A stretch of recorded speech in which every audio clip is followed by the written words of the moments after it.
It's Friday, and you know what that means. It's time for action in the IndyCar iRacing Series. Hello again, everyone. I am Gary Gatso. Welcome to Race First coverage of Round 5 of the 2022 IndyCar iRacing Series. Today, we are coming from you from the racing capital of the world, my hometown, Speedway, Indiana, at the historic Indianapolis Road Speedway. Joining me for expert analysis in the booth from the Turn 4 racing team in the Velocity Online Racing IndyCar Series, Nick Sudik. Nick, it is the month of May. First things first, I gotta know, what does Indy mean to you? Indy means passion. It means desire. It means that want to win and that perseverance to deal with any adversity you come through. And our first stop here in the month of May for the IIS is, of course, the road course here inside Indianapolis Motor Speedway. Indy's always really special. I look forward to it.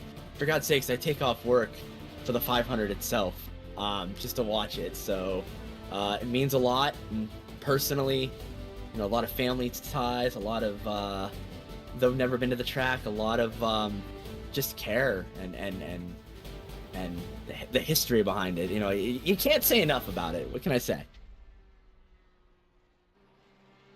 Yeah, I mean, the whole city of Indianapolis basically on Carb Day closed down. They've just given up. They decided that all the people that called in sick that day, just forget it. We'll just close down because we know where you're all going to be at least come Carb Day. But yeah, Indianapolis for the longest time has embraced the race. From doing a mini marathon to one of the largest parades in the world is held here right before the race, all the way through. It used to be a whole month of May, but that was just for one race. Now, in the month of May, includes two races. Not this course specifically, but the IndyCars will run the road course to start the month, which will be actually this Sunday at about 3 o'clock or so, I believe.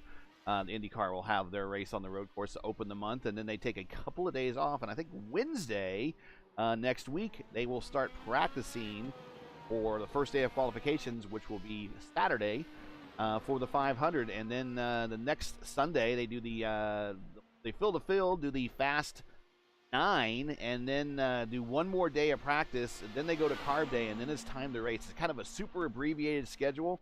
But if you're a longtime resident like me, you remember going there the 1st of May and watching them all month long.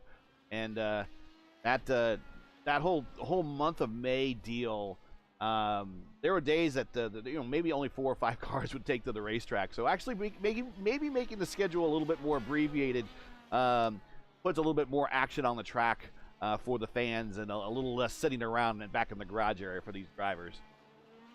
Yeah, you know what? Honestly, a little bit of condensed schedule probably in the real life series what helps bring some of the younger drivers in. I mean, I have an old heart when it comes to motor racing.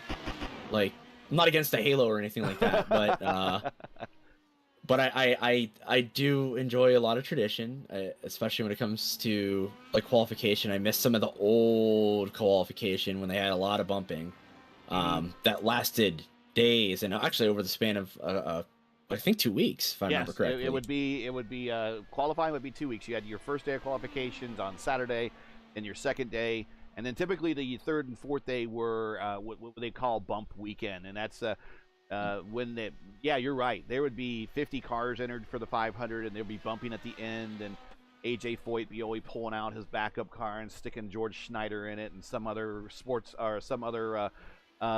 dirt car guy that he has that he promised to ride to, and they'll just stick them in there, and then 4 laps later they're in the field.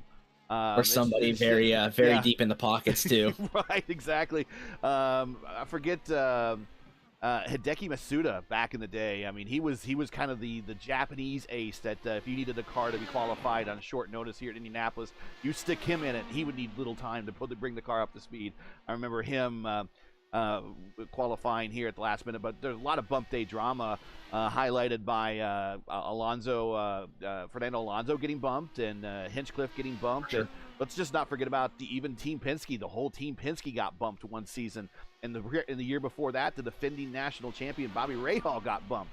So no one's sacred, nothing's sacred, no one's safe when it comes to bump weekend. If you don't have pace here at Indianapolis, you will be exposed. So speaking of a little qualification drama right now, I'm just looking at the leaderboards with the times. Adam Crane has not posted a time right now. He's on a lap right now, but I believe he either messed up an outlap or he messed up his lap 1. I couldn't quite tell, but he's going to be crossing the line here in a second.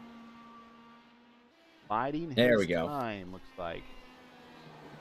Yep, P4. He must have spun on lap 1. And for those of you who aren't too familiar, you get 2 qualifying laps. Once they're set, they're set.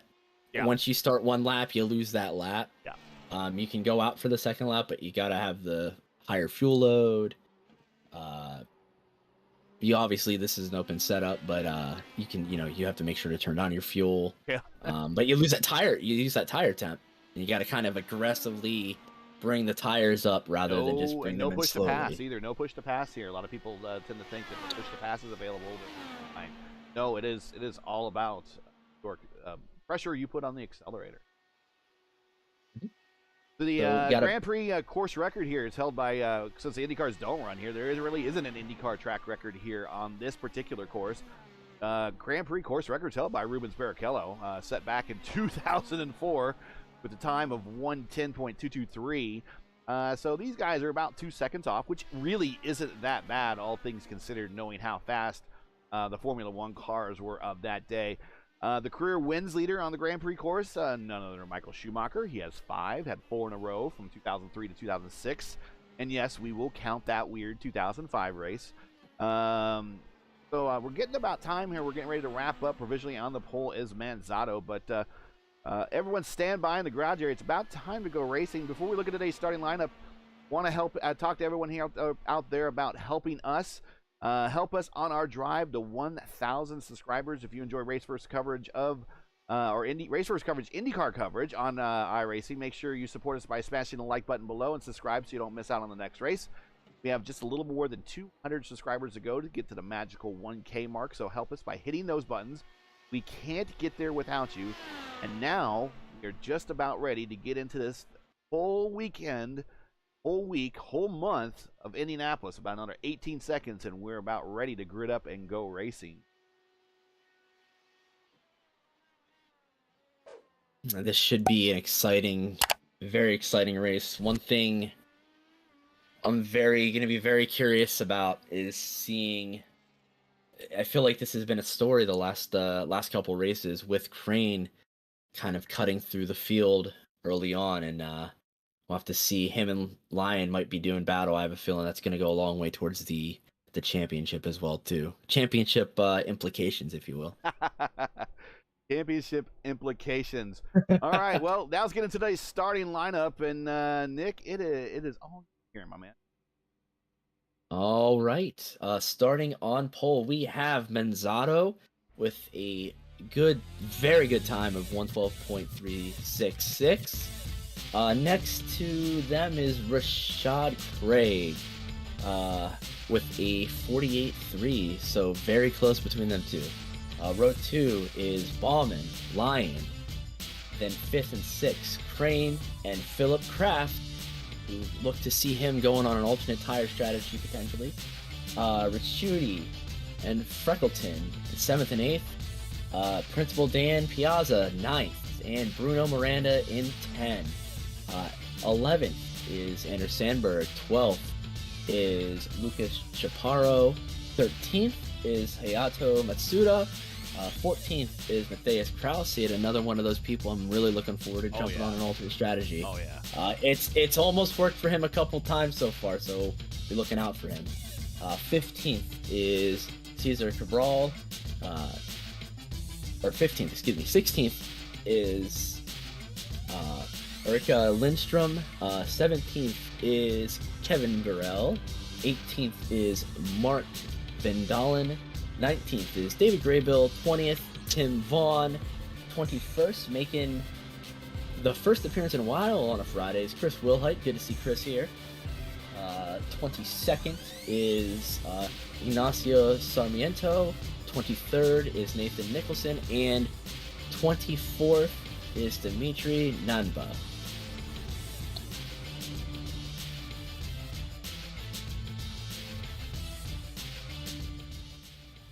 it looks like we are getting rolling here.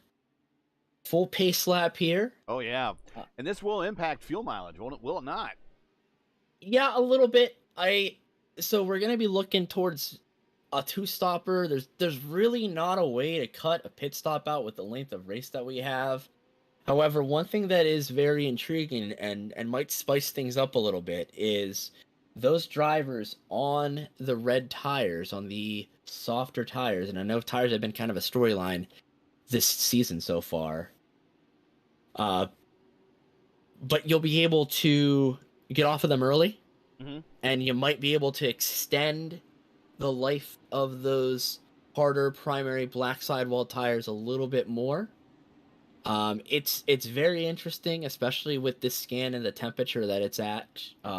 The track temperature is right now at 42. It's a bit warmer, but honestly, like the reds, the surface is so smooth here from the scan that they have. That infield portion, you're just sliding. Like you are just sliding. It doesn't matter your setup. It doesn't matter how slow you bring the tires up. If you have a very soft setup, you're gonna chew away at them by just putting heat in from sliding. So just watch. We're gonna have to keep an eye out for lockups, for a little bit of sliding, because every little bit can take life out of those tires. So I think the difference in this race is going to be who can manage those red tires perfectly and who can get onto the primaries a little bit more efficiently. Couple teammates out there. We have a couple IAR cars out there. Shout out to those guys. We also got a couple of the old dog cars out there. Shout out to those guys. Even have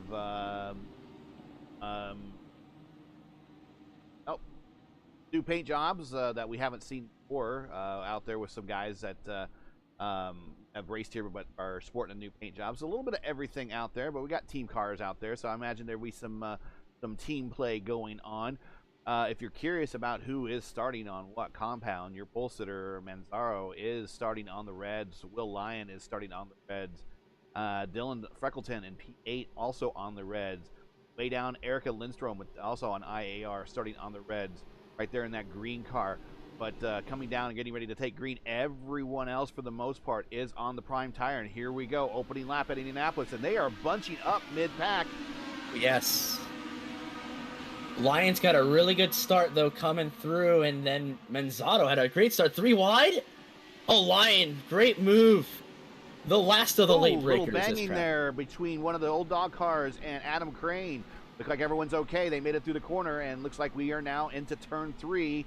We got Bauman. Looks like he's getting crowded a little bit. Got a little bit sideways. He is recovered into now the Formula One portion of the course. Oh, we have a car off, actually. It is Story. And yep. Wow. Oh, and that rejoin was, I'm not going to say careless, but it was a little bit risky. And that ended up getting cutting off the front wing there of one of the IAR cars. I believe that was Erica Lindstrom. Yeah, it was a little bit of a bad redress there. That's an awkward position to go through, though. You're on the grass, you're trying to slow down, but it's a very, very cute turn. So yeah, like no harm. The grass is, if you said that the scan is like ice here, the grass is even more like ice here for some reason. I mean, I've seen grass at other courses that you could at least turn the car a little bit. Once you get into the grass here, you're done. Right, so things look like they're calming down up front here. These mid-pack battles, though, this looks like it's got a couple groups of 2 going on as well, so... but they're all starting to string out here, so cooler heads are prevailing. Watching Bruno Miranda under attack from Dylan Freckleton. Bruno sporting the Yukos Racing eSports entry here. Yukos Hollinger eSports Racing. Of course, they are a real team in the IndyCar Series. They are fielding Callum Islet's car series. Be on track this week. This Sunday, you'll see them on wherever you can catch IndyCar. Peacock, NBC. Check your local listings. The race will be at 3:20 p.m. Eastern Time, I believe, if you want to watch that. We encourage everyone, if you've never checked it out, Real IndyCar Racing, definitely do that. But right now, There's one of the teams represented right there on your screen. Yeah, big shout out to them as well too for hanging around, being active in the chat, especially last week. It was very exciting to see them being involved with not just their own driver in here, but the community as a whole. So thank you very much. Philip Kraft on the inside. Nope. Looked down to the outside of Freckleton. Kraft in that multicolored Pizlamo sponsored car. Kraft is trying to put some really pressure on, maybe trying to get Dylan to burn up those tires a little bit. Like I said, the soft tire management, the alternate tire management is going to be very critical for somebody's overall race time. Like if you burn them too early, you're going to be suffering the last part of your stint, even if you short pit. Like it's going to be a pain.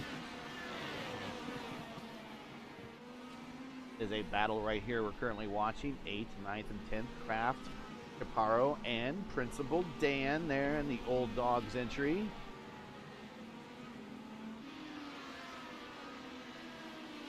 I should welcome Principal Dan to my home racetrack. He is a headmaster in one of the schools in the Monza area.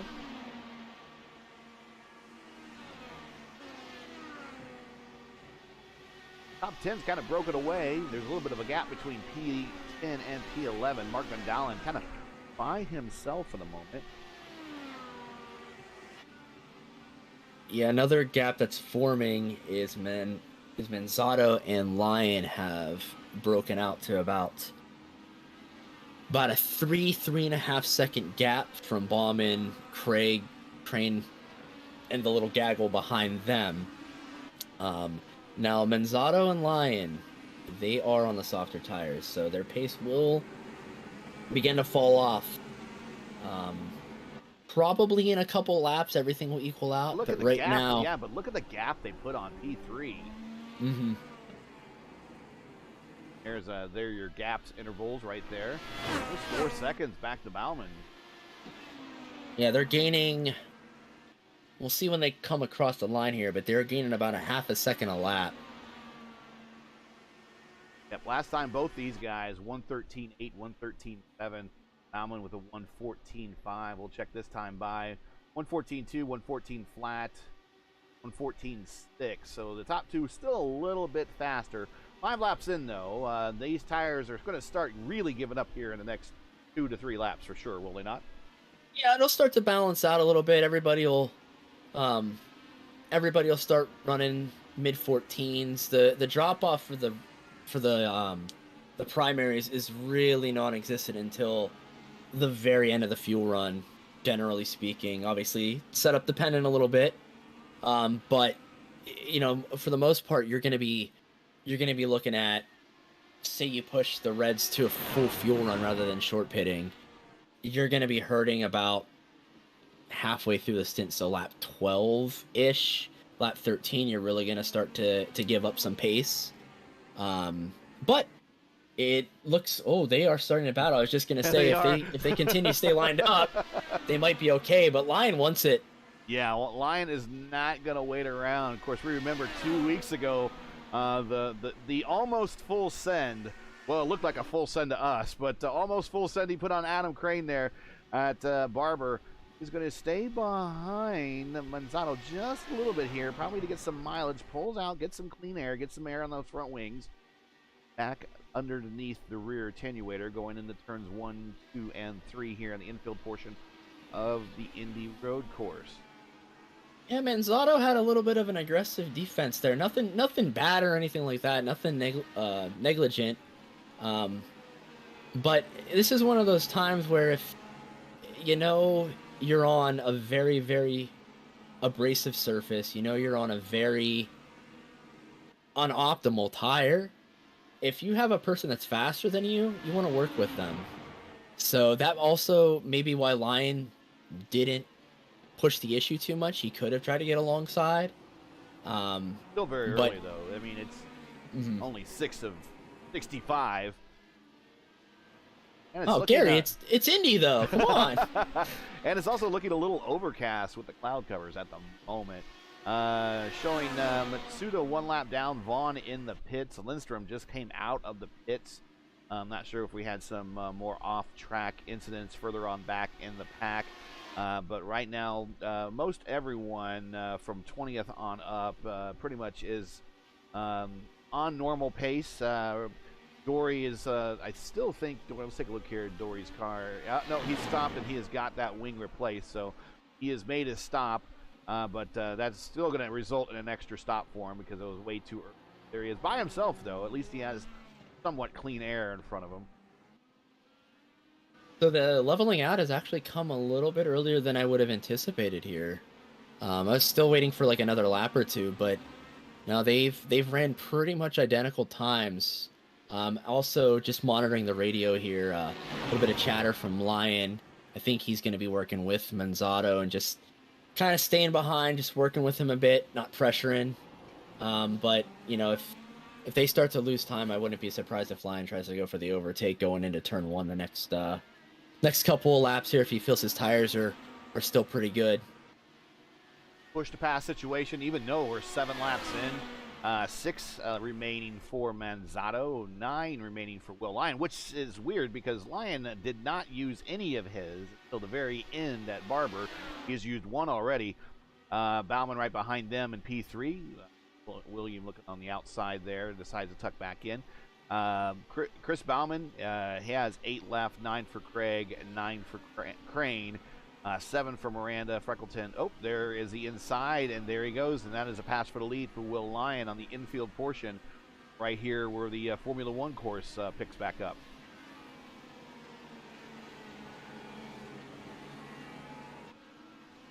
And I will just have to step away briefly real quick. I will be right back there, Gary. All right. Multitasking here on hand.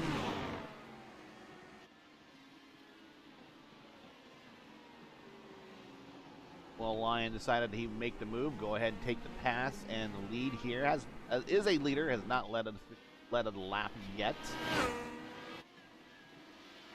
It's the start-finish line on the main straight.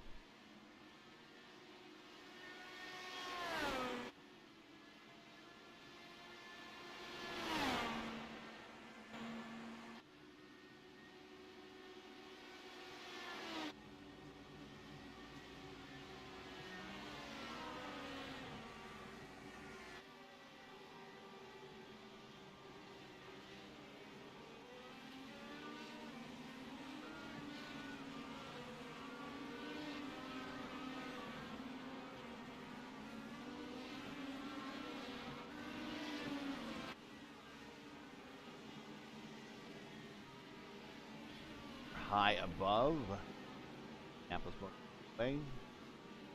Infield portion. Heading on to the backstretch here. Backstretch is actually Holman Boulevard. It runs the center of the track. If you ever go to the track, it connects basically the parking lot of Hall of Fame Museum right there at the front of the track at the south end there, all the way up to the north end and up through the North 40 parking area and out to the one of the entrances, I think off of 30th, off on the side of the track. So if you ever go to Indianapolis Motor Speedway, you can actually drive on that portion of the road course yourself if you ever get parking on the.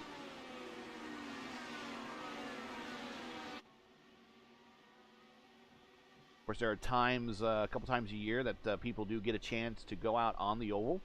Of course, the 500 festival, which is basically it's they put on all the events in and around the 500 when 500 week or when 500 month was here, but when 500 week is here, they do the parade. And of course, they have the 500 festival mini marathon. The final lap or the final 2.5 miles of the mini marathon is a lap around the track, and then the start-finish line is the finish line for the mini marathon. The Indianapolis Humane Society has what they call the mutt strut, where you can take your dog and walk around Indianapolis Motor done of times with my family and our dogs.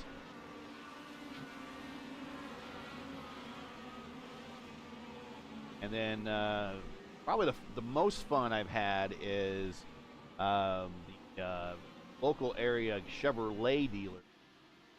They have a event for customer appreciation for Camaro and Corvette owners, and you get to bring your Corvette or Camaro out here and put it on the oval. And they are very liberal with exactly how fast you can go on the track. Let's say that if I was in the DeLorean, I would have gone exceedingly back in time. That's how fast I was. But that was a great time. Chance to when they say the place is smooth, the place is. Got to take my real car out there, and that was a fun time.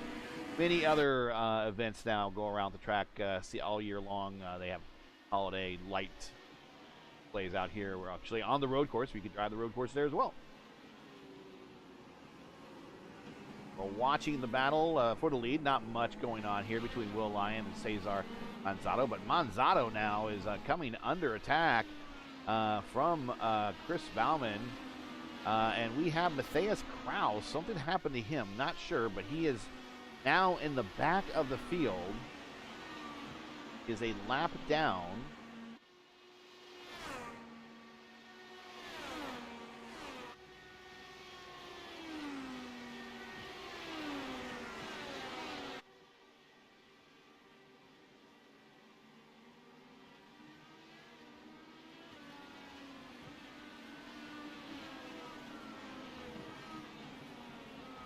Watch this battle. He's definitely on pace. I mean, I don't think he's holding anyone up. He must have had an incident. And really, those prime tires that he's on is probably much faster when Manzato has the moment. Manzato might just want to let him by, but if you open the door and let him by, that might open the door for Bauman to get by as well. So he might not want to do that at this point. There's Bauman right there in the player's livery. Player's car did win here at Indianapolis, piloted by Gilles-Villeneuve back in '95. With a little help from Scott Goodyear, but he managed to come back from 2 laps down for a weird penalty call by USAC. The following year, he went to Formula One. Did not come back to the Speedway for quite some time.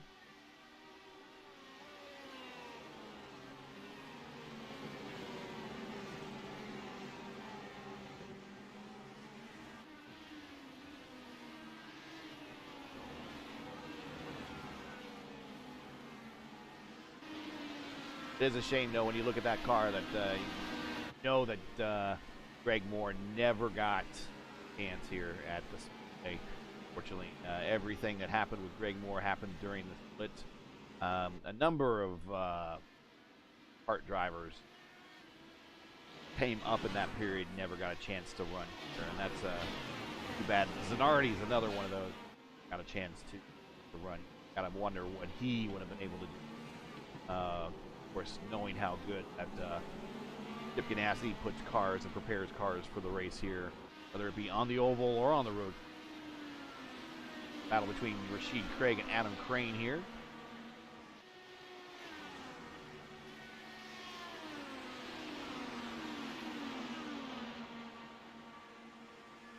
Yeah, if you got some names that you can think of from the kart days that never got a chance to run the 500 or even on the road course, go ahead and put it in chat. We can talk about that. I want to say Cristiano D'Amato might be another one of them that never got a chance. I want to say maybe he might have, but I don't think he did. Back and look that one up.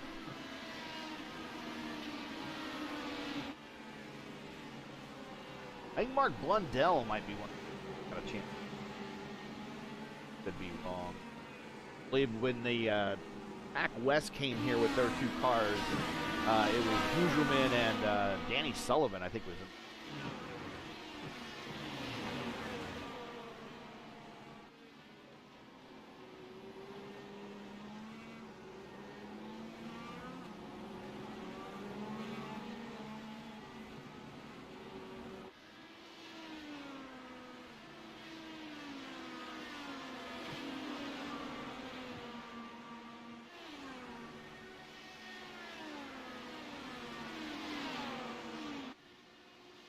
Will Lyon continues to extend his lead out about 5 seconds.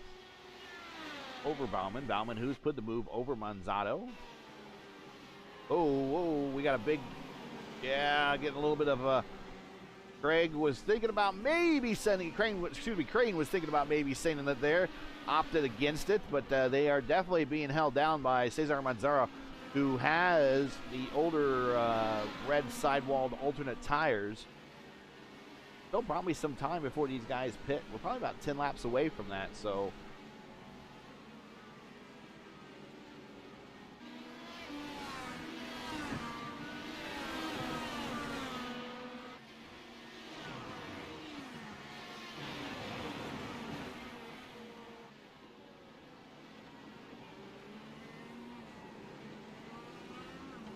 I'm going to take a look through the field, see if we got some other battles going.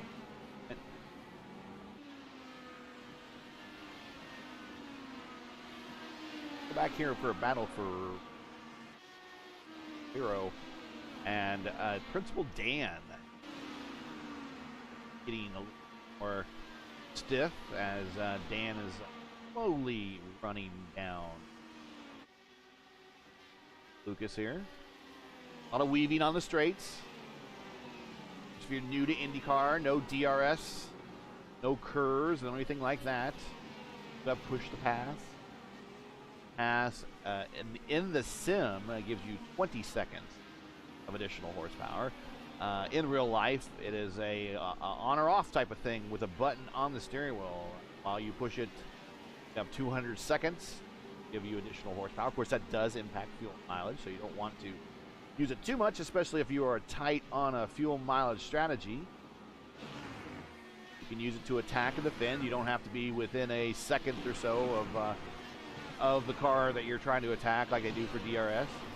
You do see the DRS signs here, as when Formula One did come here. They did have DRS their cars then at that time.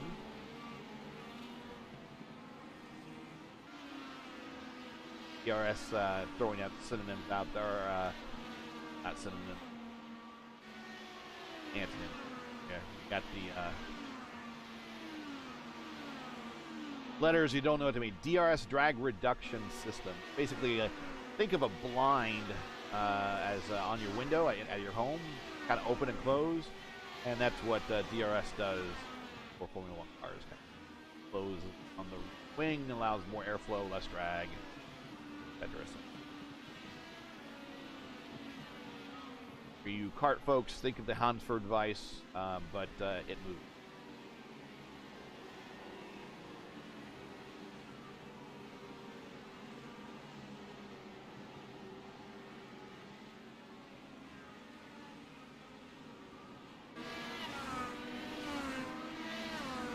Some other battles here on the track. Let's go back to P18 Chris Wilhite, the IAR entry, sort of deep in the field.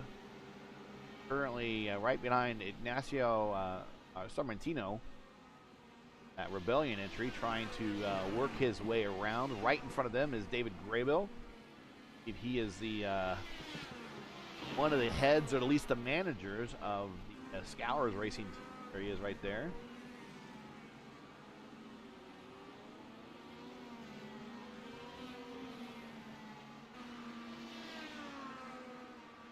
Drivers for the Scours teams are competitors that I enjoy running. Of course, when he is on the broadcast, Isaac Morris, he's that team.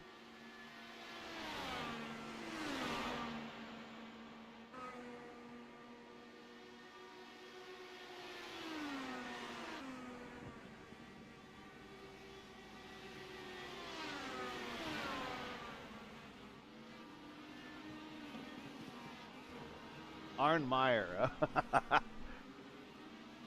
Long list of famous German kart drivers.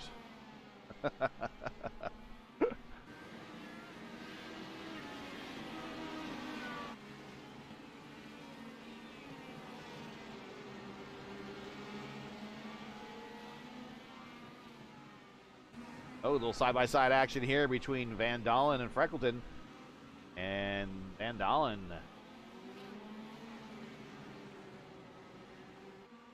makes his way around that very brightly colored car. John Menard would be proud of that. Very good move. I was going to say, in a very, very nice nice paint scheme there. Big fan of that. Doing the weave down the front stretch, trying to break that draft. It's weird, the IndyCar rule for blocking. There is actually a rule for blocking, and but weaving and breaking the draft is not necessarily considered blocking. But the IndyCar rule for blocking is you're allowed one defensive move against the car behind you, and then if you move again as a reaction to that, to their reaction, then that is what would constitute blocking. There are other strategies that drivers use. Most famously is known as the Brazilian fade or the Pruitt fade. Go look it up. Many a times in iRacing, I have seen that done unsuccessfully. So, a good racing friend of mine. One time I was racing in another league race here at Indianapolis, and he ended up wrecking the car that he was racing for second place on the backstretch, and he said, "That was your fault. I didn't turn my wheel the entire time." I was behind the incident, and I'm like, well, it's true you didn't turn your wheel the entire time because it was a complete Pruitt fade. Well, I hate to see it happen, you know? Yeah. Just hate to see it. No, it's something very interesting. I do apologize for stepping away, everybody. I know y'all missed me, but the track temp went from 44 degrees Celsius to 40, and suddenly in the last 2 minutes of us talking, it's gone back up to 42. So it is bouncing all over the place right now, which like I said, if they can wait just a little bit longer, the track temp is just generally going to start falling. So can Lion hold on? Oh, actually, never mind. He's going to the pits. Yeah, we just watched Benzato pit. He has moved on to the prime tires. We now see Bauman is now the leader as Will Lyon has moved on to pit road. He has moved on a little bit early than we thought. You were saying probably in the 24 neighborhood. This is 21. Maybe he's just going to do try to do everything equally. 22, 44, and then 65 to get him home. Yeah, we'll be able to take just a little bit less fuel in each stop. Probably save an extra 10th or 2 on pit lane. But he'll be able to get on the primes early. Line was starting to lose about, I think it was about like a third of a second to almost a full second to some of those people behind him to Adam Crane of the bunch. He's out in front of Manzato, so Manzato, who was the first of the leaders to pit, down in P20, Lyon is out in front of him, so he is going to maintain his gap at least over Manzato at the moment. Now your leader in the player's car is Chris Bauman. All right, yeah. Good on Bauman. See if he can clock off a couple more laps now. Anticipate just about everybody else staying out until lap 23 or 24. Just because, again, they're going to try to stay out as long as they can on the optimal tire for the race. I don't see anybody taking a second set of reds. If they do, they must have faith in the track temperature dropping that much, but I do anticipate just everybody else only doing one stint on those reds. Gotcha.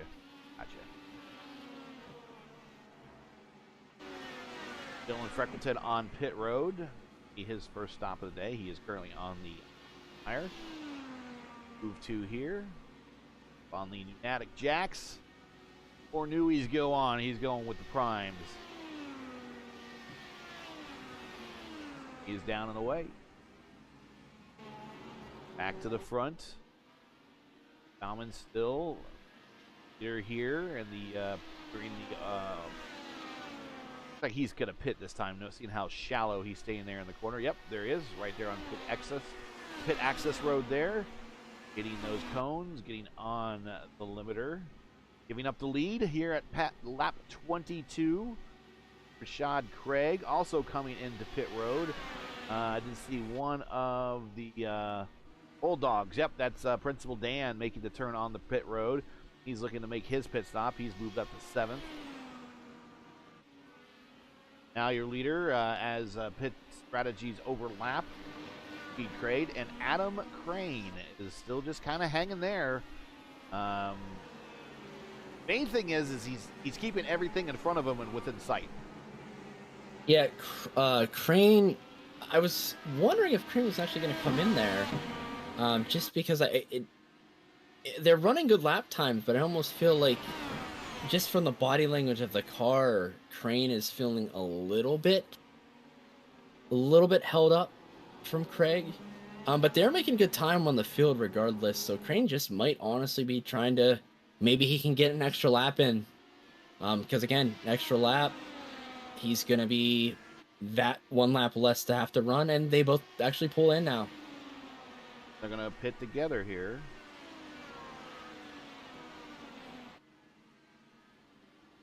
Well, everybody's pitting in behind them now. Like Miranda's on pit road. Lucas Shapiro looks like he's going to stay out for another lap. Rashid Craig on pit road. Adam Crane, Bruno Miranda, Philip Kraft. All these cars amongst the leaders now hitting pit road. Turning the lead over to Lucas Shapiro, who's going to have himself a pretty big margin once he hits pit road. We'll see where he pops out on all this. Let's see if anybody takes... Nope. I think Crane and Craig both on primes. Oh. And Bauman gets past them. Wow. We just joined that. Yeah, this is a big battle here, right here, coming out of the pits. Currently for 5th, 6th, 7th, and 8th. 5th, 6th, and 7th. 8th is Bruno Miranda. Will Lyon has made it out ahead of these guys, though. Will Lyon is in P4, and as these stops occur, he will pick back up the lead. Right now, your leader is Lucas Shapiro, who is on pit road. He'll turn the lead over to Kevin Burrell. Burrell looks like he may make that pit turn there. Yep, he's staying shallow. He's going to pit. And then that will probably turn the lead over to Chris Wilhite, who is going to pit this time as well. So resuming the lead is Will Lyon on this lap right here. Yeah, it's a little unfortunate there for Rashad and Adam to both come out behind Bauman, but I mean, it must be the track conditions, but that was only a one lap undercut, and it slingshotted him past pretty handedly. So it'll be very interesting to see if Craig or Crane can manufacture a move on Bauman, or if Bauman can pull them up to Lyon. We'll have to see what their pace is once their tires get warmed up here in the next lap or so. But it's gonna be quite the adventure here in this middle stint. See how it develops.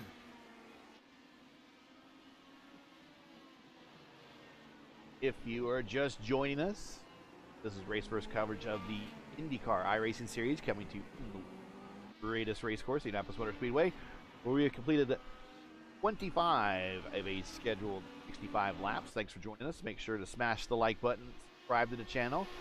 Don't miss out on our next race. And the next race is a big one. Don't want to miss it. Later tonight, 9 p.m. Eastern Time, we will be covering the bottom split of the fixed Indy 500. Will not want to miss that. Craig battling Crane. Across the start-finish line into turn 1. Crane picks up the position. They were doing a little bit of, I'm not saying wheel banging, but they were definitely doing some abrupt jerks of the wheel, trying to give each other plenty of room. Yeah, Craig was thinking about being a little bit less defensive there. But Crane already tried to like force him over and was, I don't want to say pinch him a little bit, but you know, made him make sure he didn't get back to the optimal line, and he just blew past him. But Craig did apologize, and I think we have an incident. I think Anders is off. Anders Sandberg is off the track. I wonder what happened there. Got time? We can send the back of the way back machine. Happen. Kind of drove off. Oh no. Oh, no, we had a little. Okay, no, we had a lot more than that. He ended up. He's in the making a pass there around turn 1, and there's a car sideways right in front of him. Doink, and wow. Well, they seem to snap back into place, but I don't think the car was going to equal how well it looked when it snapped itself back. I think it was still a little impeded. So he is back on pit road and under repair or under tow at the moment. But that is going to end his day prematurely, at least make his day a little bit longer, as the battle in the mid-pack there is kind of ruined his run today. Will Lyon is your leader, followed by Chris Bauman in P2, Adam Crane in 3. Yeah, Bauman is gaining on Crane, by the way. Or on Lyon, excuse me. He's taken about 2/10 the last 2 laps off of him. So that last he time did by burn 1:14.8 to a 1:14.5 for Crane. So watch this battle as it starts shaping up here a little bit more. Yeah, there's another 10.5 right there as well.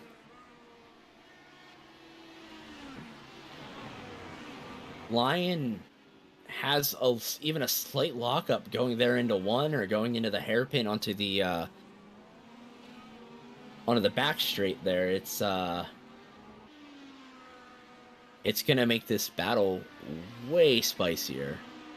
And then another thing to keep in mind: Bauman, Crane, Craig, Miranda, Kraft, and Piazza, all that whole gaggle behind them, behind Lyon, they do, by rule, have to run those softs at the very end when the track, theoretically, should be the coldest, so they should have a little bit better conditions than Lyon was running with early on. So, if this group can maintain the gap, we might have a 4-way, 5-way battle for the win at the last 5 laps. Haven't we seen that before already this season?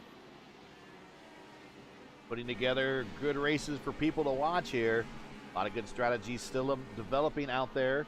Right now, Purple Lap is, as you just saw from the side stat there, is Manzato with a 1:13.4.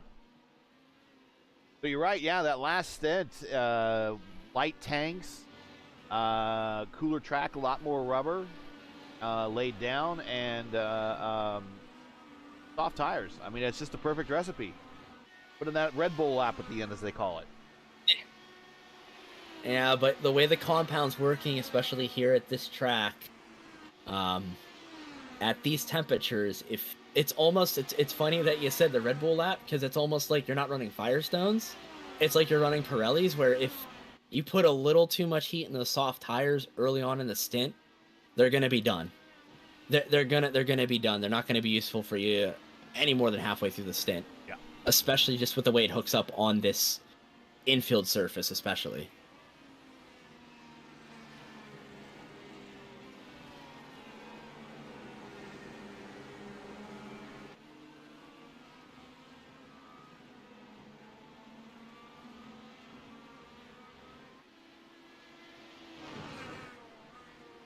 Oh, we're getting close here to halfway. Thank you all for tuning in so far. If you have a favorite driver you want to shout out, please let us know. Be glad to mention ya. Be glad to get some interaction with y'all, and make sure that we give them some camera time here as well too. So again, thank you for tuning into the race first coverage here. Live, love bringing this to you every Friday afternoon in the States, Friday evening out over in Europe.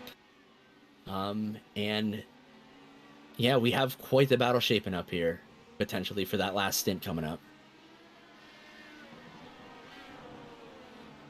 Of course, a lot of these guys, not sure how much work they've actually put in on this road course. A lot of them have been putting work in on the oval.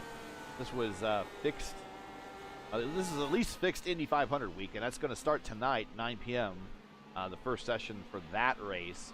And next week is the Open Indy 500.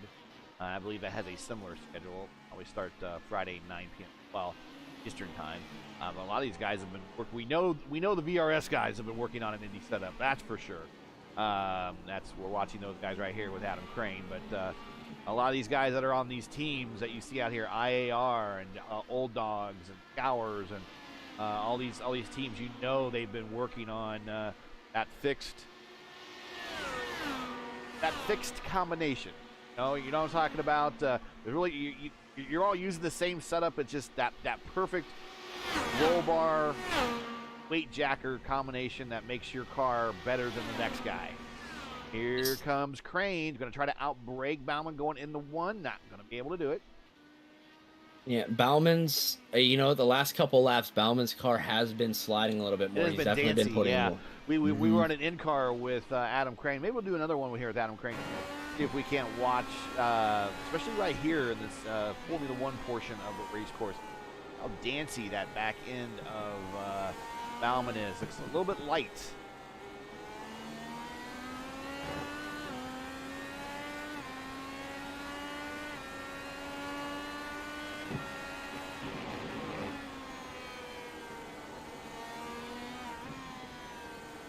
Lowest corner on the track, or at least this track right there.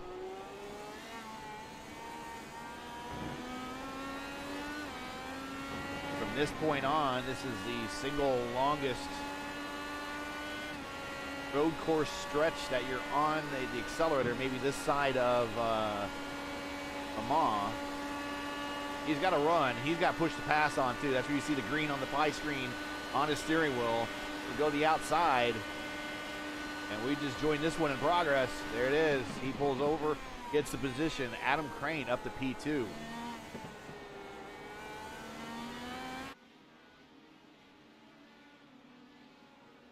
Hey, that one kind of looked easy, but he's just kind of biding his time back there.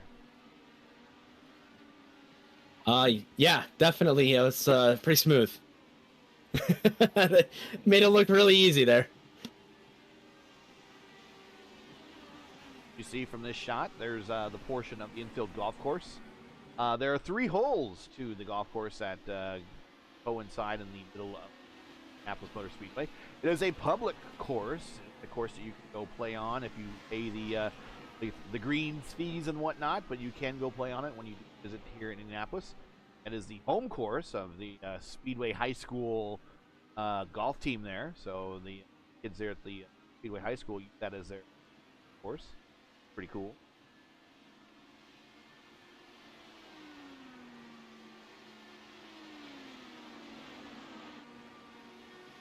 Now they talk about as kind of there's holes to the golf course that are in the middle of the track. That, as something that's fairly recent, as something that coincided with like when the Formula One track was put in. There's always been holes to a golf course in the center of this track. The recent iteration of them is more of a professionally done setup. Before it used to be kind of a 9-hole municipal course that was here before. Of course, they had the Yard Crossing Open tournament here, and wanted to bring some other attractions to the Speedway. And of course, one of those things was the golf tournament that they have here still from time to time. But yes, that is something you can go play when you come to Indianapolis. Bring clubs. Go play the Brickyard Crossing.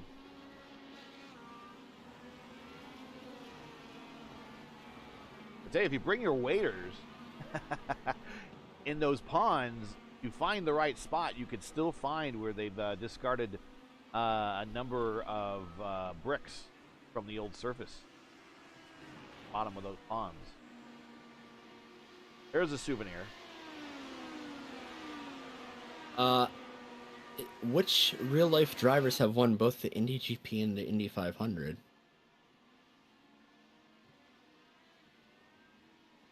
So if we're talking the Indy GP and the Indy 500, let's see. Okay, so the GP is the basically the version we're running now. We know we got Pagano. We know we got Will Power. I think Scotty D. I think he's won. Definitely won the 500. That's who I can think of offhand right now. That would be correct. It's kind of funny that if I'm remembering correctly in chat, please let me please chastise me. I'm not the best historian, but I'm pretty sure the only person that has not won the 500 since the Indy GP has started with IndyCar has been VK.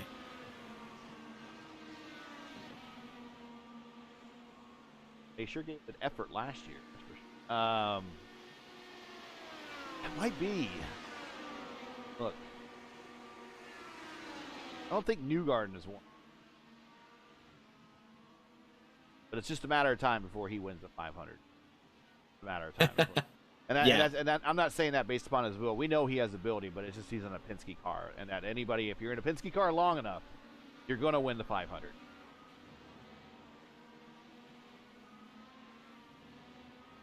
Thank you for reminding me to place my my yearly bet on Ed Carpenter. Thank you.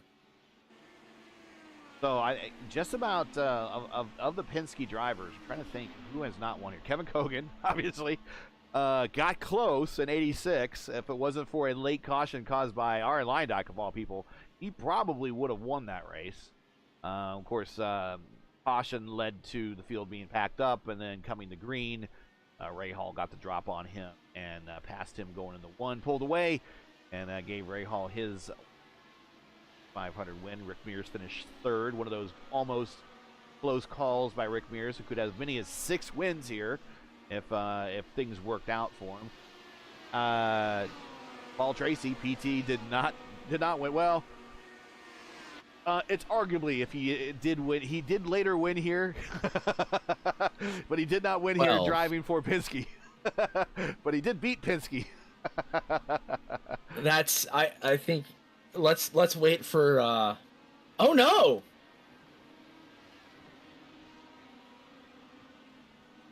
Yeah, I'm trying to find out what happened to Adam Crane. Yeah, here. Adam just dropped 4 positions. I was scrolling through the field just for a second. Here. What happened? We're gonna rewind and go in the Wayback Machine just a little bit to see what happened.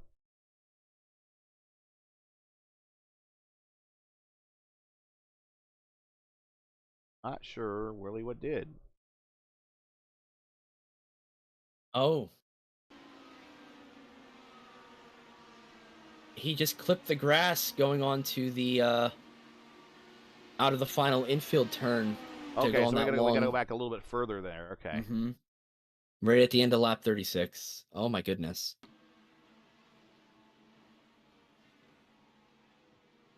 Whoop. Okay. Oh. It's tapped it over correct. And away they go. Well, back to live pictures. See, he'll be battling Dan here. You should be able to get him pretty handily.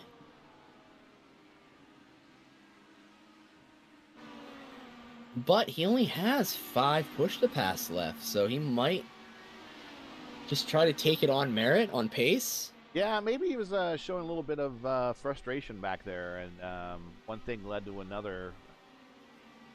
Even in a road course that these guys have driven so many times, look at the inside, then it's going to take a look to the inside, was going to take a shot there on Principal Dan, backed off, decided not to.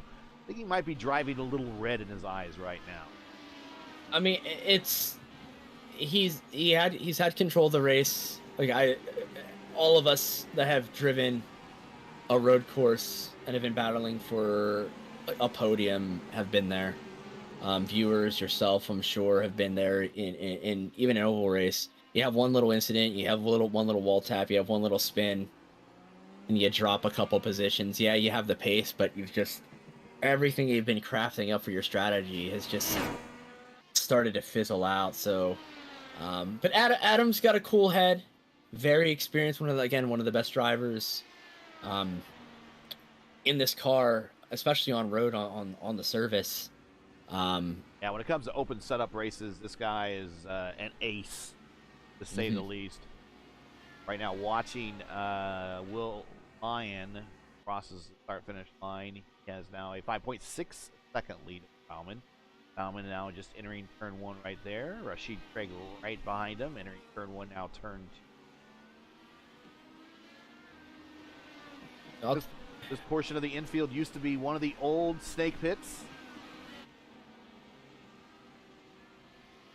My more lasting memory back as a child, when 88 first day of qualification, sitting in turn 4, and a full-blown riot broke out in the snake pit down in turn 4, and they had to bring in mounted police and everything. My God, that was an awesome thing for a 14-year-old to see at the time. that was more exciting certainly than Rick Mears putting on the pole position run that day. That's for sure. Saw many unmentionables in the snake pit over my time. Well, we'll be sharing plenty more stories, I'm sure, as May goes on. Who would be your favorite Indy 500 winner on May 29th? Oh God, I'm going with Newgarden just because I think if you drive for Team Penske long enough, unless you're Paul Tracy or Kevin Kogan, you're gonna get that title, and I think eventually he's on a roll too. I mean, he's got 2 wins already this season, looking good. I think there's a shot there. This city will melt down if Ed Carpenter wins. Ed Carpenter is so clearly a local favorite that I would think that kind of how the crowd all went ape S go nuts for AJ when he won his 4th.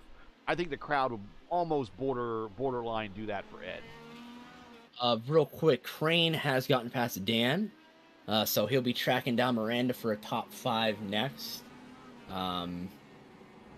Here's Cesar. He's back into the mix. Yeah, Manzato coming back as well too.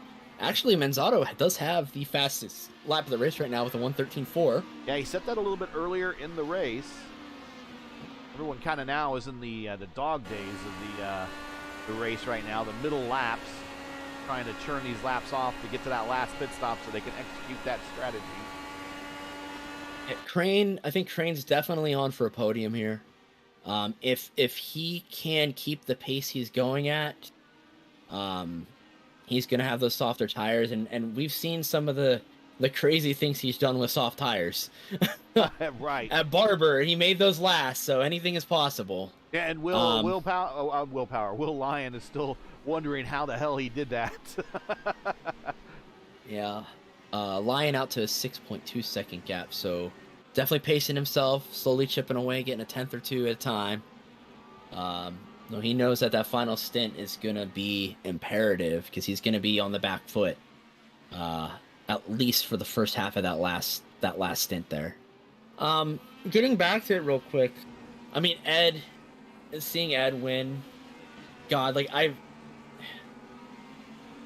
don't have a connection to him as a driver. Like I'm very neutral to him just because especially now he's only done ovals. Like that's all he's done. He's an ace at them. But God, honestly, I would love to see Grosjean win. I've seen him adapt. We saw what he could do at Gateway last year. Like he can adapt to changing conditions, and that's what the 500 is all about. Like it's adversity it's being able to adapt. It's being able to talk with your crew, make the right wing adjustments, and obviously the right strategy too. So I would love to see Grosjean win, because I feel like that would just be not just a comeback story for him. I mean, God, he's already done that with how many podiums he's already gotten in IndyCar, but Well, just the fact that he's still vindication. alive, comeback story for him. The fact that he could have walked out of that inferno there in Formula One and just have slightly burnt, second and third degree burns on his hands. That's it. I mean, that's it. That says an awful lot. I still remember that race that weekend, and then going back the week after and hearing the drivers like, who was that? Who hit that? That was big.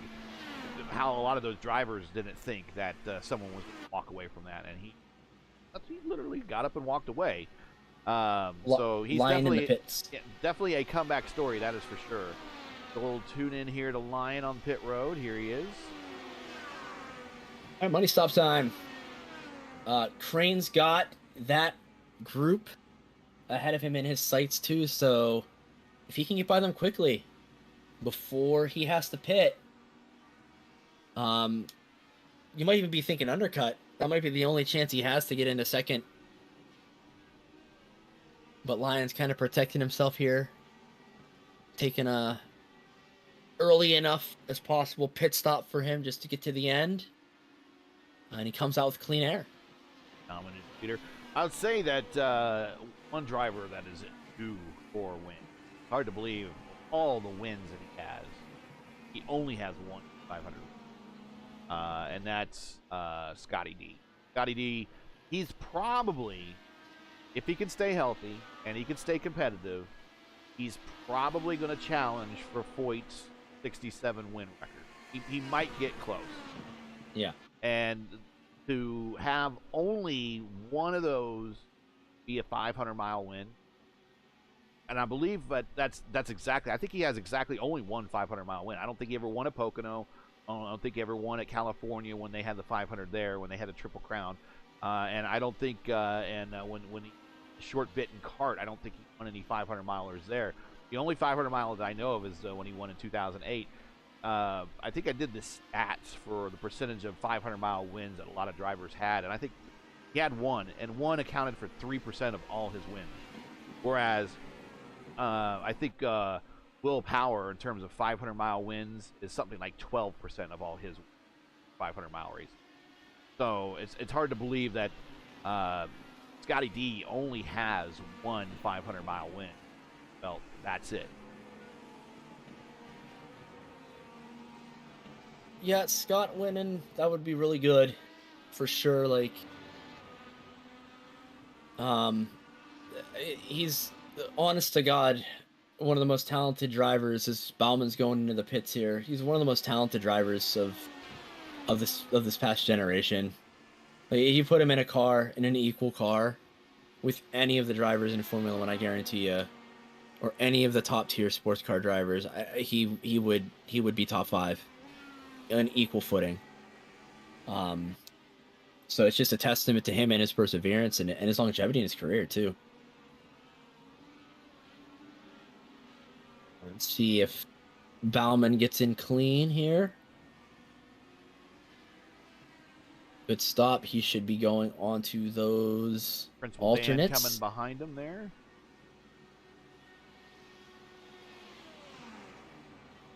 Yes, he is on the alt tire, so he's going to have light tanks and red tires here for the next few laps. That still might be maybe a handful of laps too long, but watch these next couple laps from this car. Well, the track's 38 Celsius now, so it's stabilized and it's starting to drop a little bit more. One other thing about these red tires. Not only if you put heat into them early, they're gonna be scuffed up a little too much later in the run or mid run and later. But the other big thing too is every single gallon or part of a gallon or part of a liter that you put out of it when you have out of the car, when you put them on, will make them last way longer. I think that's what Crane did at Barber. Had a lighter fuel load, didn't have to put as much stress in there, less ballast overall in the car. So it's a little bit less heat generated, and it just might be enough to get those over the line and be able to challenge, maybe make a late run over towards Lion. Well, we are in a bit of a carryover of strategies overlapping at the moment. That's what we're lap 46 of 65. Rasheed Craig is your leader as a result of just staying out a little bit longer during this particular stint. We're waiting for his move on the pit road. Philippe Kraft was right behind him in P2, followed by Bruno Miranda P3, Adam Crane in P4. Here comes Craig on the pit road. Locks him up. Well, doesn't quite lock him up, but wow. Looking at the cars coming up behind him, Philip Kraft looks like he got stopped in plenty of time, but Bruno Miranda wanted to make up as much room as possible, and if he could push the car, he'd be pushing Philip Kraft's car right now. They are pushing each other right to the limit here. Oh my gosh. Here's Adam Crane. He's in.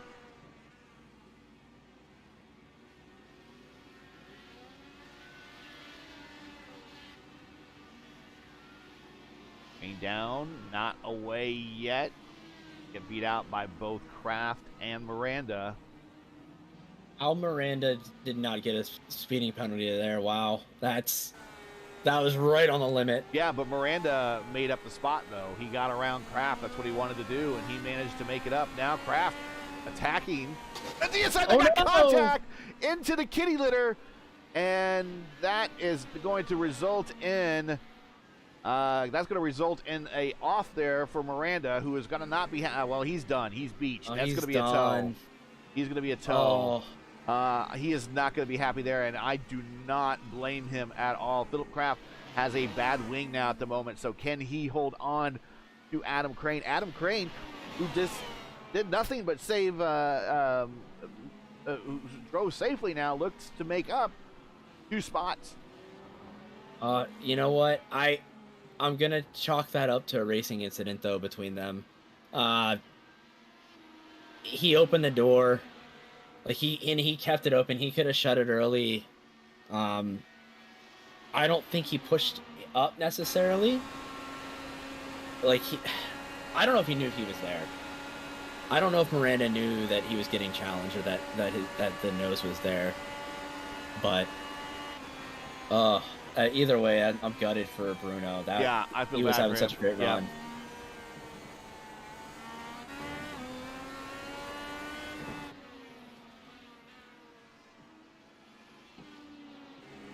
I've known just the name Bruno Miranda a while for watching other fixed races and whatnot through the community, sometimes you notice when they're doing well, and you also notice when they're doing bad, and it's been a string of hot and cold for him, unfortunately, and hopefully that he gets the bad luck out of the way, because next up is the Oval here in Indianapolis, where we do next in 2 weeks. We'll be doing 150 laps, 375 miles here on the main course. And we know already that Bruno Miranda can win based upon his success in the fixed series on the Oval. You may also see an appearance from yours truly as well. Hint, hint. I'll think about it. This is too much fun, though. This is almost more fun than running the race. Get to hang out with you. Get to hang out with the audience. That's kind of how I feel. And then when I step in one of these cars, and it's like, why does this feel so unfamiliar to me right now? Well, it's because I don't have a lot of seat time. I did look back one more time at that incident. Like I said, it's still a racing incident. Kraft could have pulled out, though. But they're trying to fight for it. It's hard to pass here. Yeah, and that would be an interesting call. If this was a league that had a stewards review, I could see that one going under investigation very, very easy. here in official races, you can protest. You can protest, but you have to do it after the race. And there's even a cool down period where you have, before you can protest anything. And a lot of times what a protest is going to result in is someone getting suspended from the service for a while. But there is no live steward review as there would be in real IndyCar racing or in F1 racing, where someone can say, okay, you're now going to receive a 10-second penalty, make it up, or you need to do a drive-through pit run or whatever. That doesn't occur here. So unfortunately, when you are wronged here, there's very little you can do about it, just by nature of how the service operates. Lion is catching a little bit of traffic now, by the way. Yeah, he is. He has got right in front of him. Is that Nathan Nicholson? Yes. Yeah, the 22 car. A little skirt happy going in there into coming onto the Pullman straight there. His back end seems a little light at the moment. He is keeping Will Lyon behind him to stay on the lead lap. He is at the very tail end of the lead lap. Currently 17 cars on the lead lap. It's been a very clean race so far, aside from that last incident, as gets yielded. Nicholson lets him on by. Very, very gentlemanly of him. Now moves on. Yeah, Will's got to be a little bit careful on that curb, though. I mean, he's experienced enough; he probably knows. But you drop two wheels on the inside of that curb. There is a little section that the automatic stewarding system that iRacing has, it will take that as a shortcut. You'll have to have like I think a half second to a second slowdown. Yeah. So yep, you're right. You're right. He's doing it fine right there, and it's the same right there. If you go through that DRS board off of the onto the Holman straight there, you're gonna have the finger wagged at you from iRacing.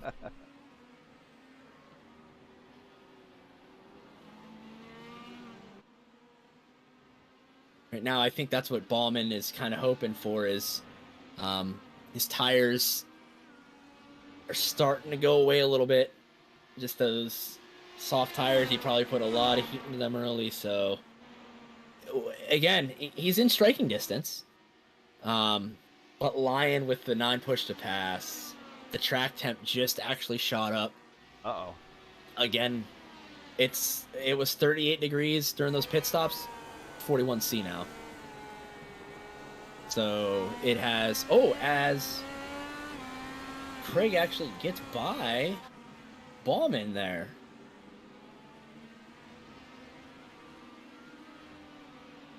And Craig got him into one there. Yeah, sure Clean did. pass. Hats off to Bauman. Bauman's been up in that top 3 virtually all day long. This is a very, very tough series. If anyone can stay up in the top 3 for much of the race, you know that they are definitely got a strong skill set. So props to him. Rashid Craig having another great race. Adam Crane kind of recovering, but he's been really moving up the last couple spots, chiefly because of other people's bad luck. But hey, there's nothing wrong with that. Like I say, the easiest pass you make is the one where the car is in the garage area. That's the car that you pass. When they're in the garage area, that is the greatest pass in the world.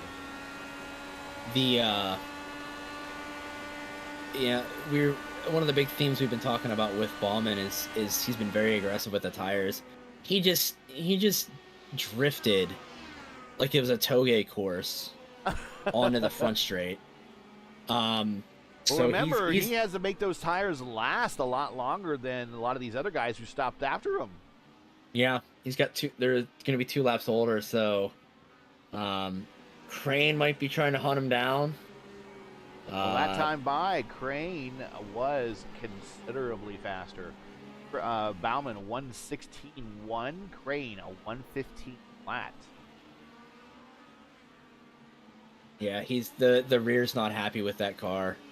It's stepping out on throttle even at half throttle. So if I'm Bauman, let the tires cool down. Give up another second to Crane. Let them cool down, because if they stay hot, I'm worried. I would be worried about going off track. The last laps, like 2 laps, yeah. Once again, if you're just joining us, you're watching Race First coverage of the IndyCar iRacing Series Top Split, coming to you from the Capital Road, where Will Lyon currently leads. Lap coming up to almost 10 laps to go here soon. So thanks for joining us. Make sure to smash that like button, and make sure that you subscribe and hit the bell to get notified of your Race Verse programming, including tonight, 9 p.m. Eastern, fixed Indy 500 bottom split. We'll be covering it right here. Make sure to join us. Won't want to miss it. Remember what today's date is, everybody. Remember, this is Friday the 13th. Oh my God, it is. Did you plan that? No, it just happened to work out that way, and I was like, you know, I was kind of teasing some of the other guys at Race Versus. It's like, you know, what could go wrong? What could go wrong? Here are our Twitter handles. Feel free to add us on Twitter. Follow.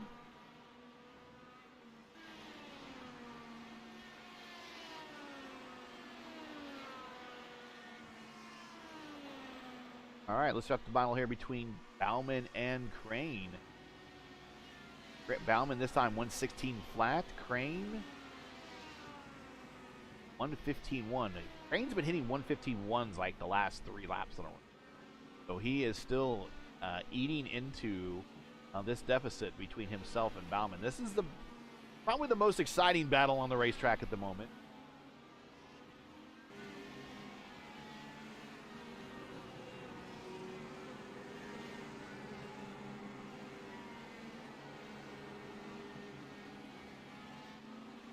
So 55 of 65, right about at that 10-lap window.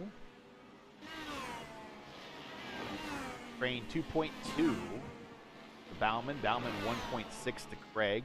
Craig 5.5 to Lyon. I'm going to say at this point, not the jinx line or anything, unless he causes his own mistake. This race right now at this point is his to lose. I would go to say that probably second place is in the same boat. It's his place to lose. The battle right now is shaping up to be between Bauman and Craig as closing laps, as Bauman's tires are just going away a lot faster than he probably wants them to, on top of a hot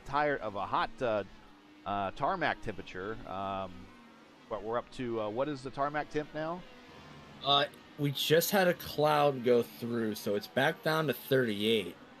But it has been, as the sun's been going up, it's been rising again. It's been bouncing between 38 Celsius and 41 Celsius pretty much the entire race. So you get one of those spikes in temperature and you get caught out by it, it might be trouble towards the end of those red tire runs. So yeah, just keep an eye on that. I'll keep an eye on I'll be weatherman here.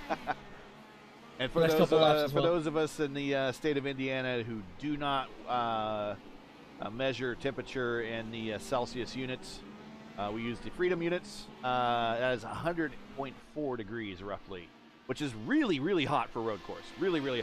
I mean, that's hot for an oval, but that's really hot for a road course.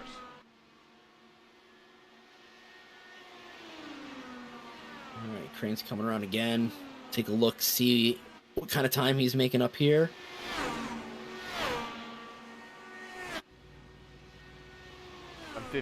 Flat, 115.4 between Crane. Yeah, Crane's gonna have to deal with a little bit of traffic. It looks like, though. Yep. At least one lap traffic. Craig is the car in front of him. That's for position. The battle there, I believe, is Nathan Nicholson. Last time we saw, he'll pull out of the way and allow the leaders on by to continue the battle. Be able. Right over here on the Holman Straight, probably a good place to do that. Oh.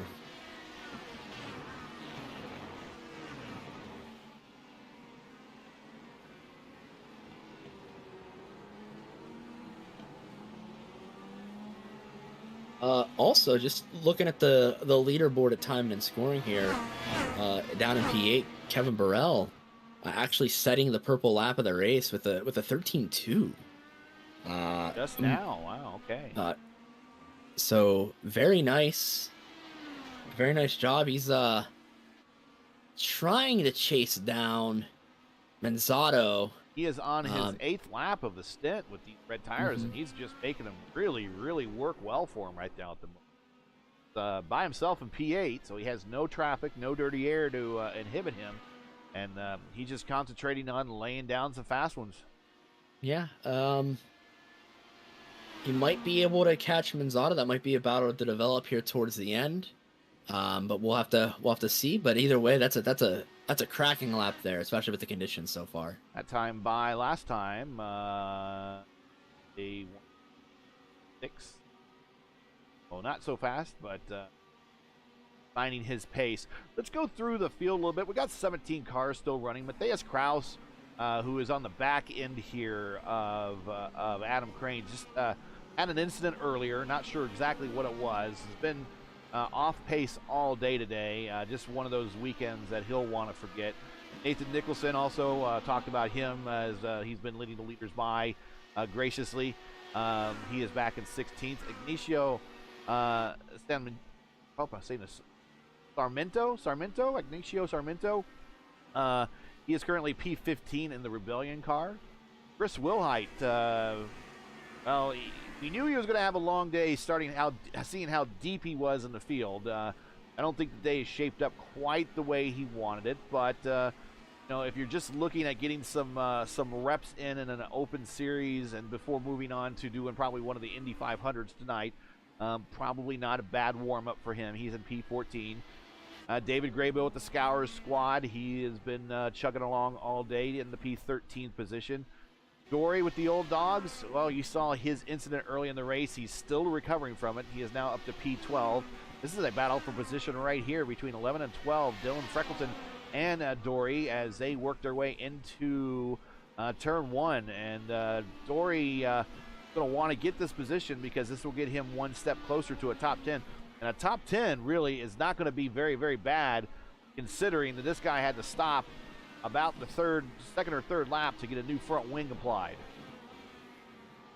Yeah, really good recovery drive from Doriano there. That's your head gets shaken up early, get your plan, and then boom. Yeah. All of a sudden, you have to switch strategies. Obviously you lose the time, especially with a pit lane as long as the one here at Indy. But yeah, no, props to Dory for sure. Right ahead of this battle is the best interview in all of sim racing, Cesar Cabral. He is currently P10 on the back of Mark Van Dalen. Van Dalen, this is a battle for position. Van Dalen in that brightly painted tiger-striped purple, black. I mean, you name it. It's the color right there. He's currently holding down the 9th position. Moving on up to 8th is Burrell, who we talked about earlier. He now has the purple lap. Up to 7th is Manzato. Manzato started on the pole and was amongst the early leaders here.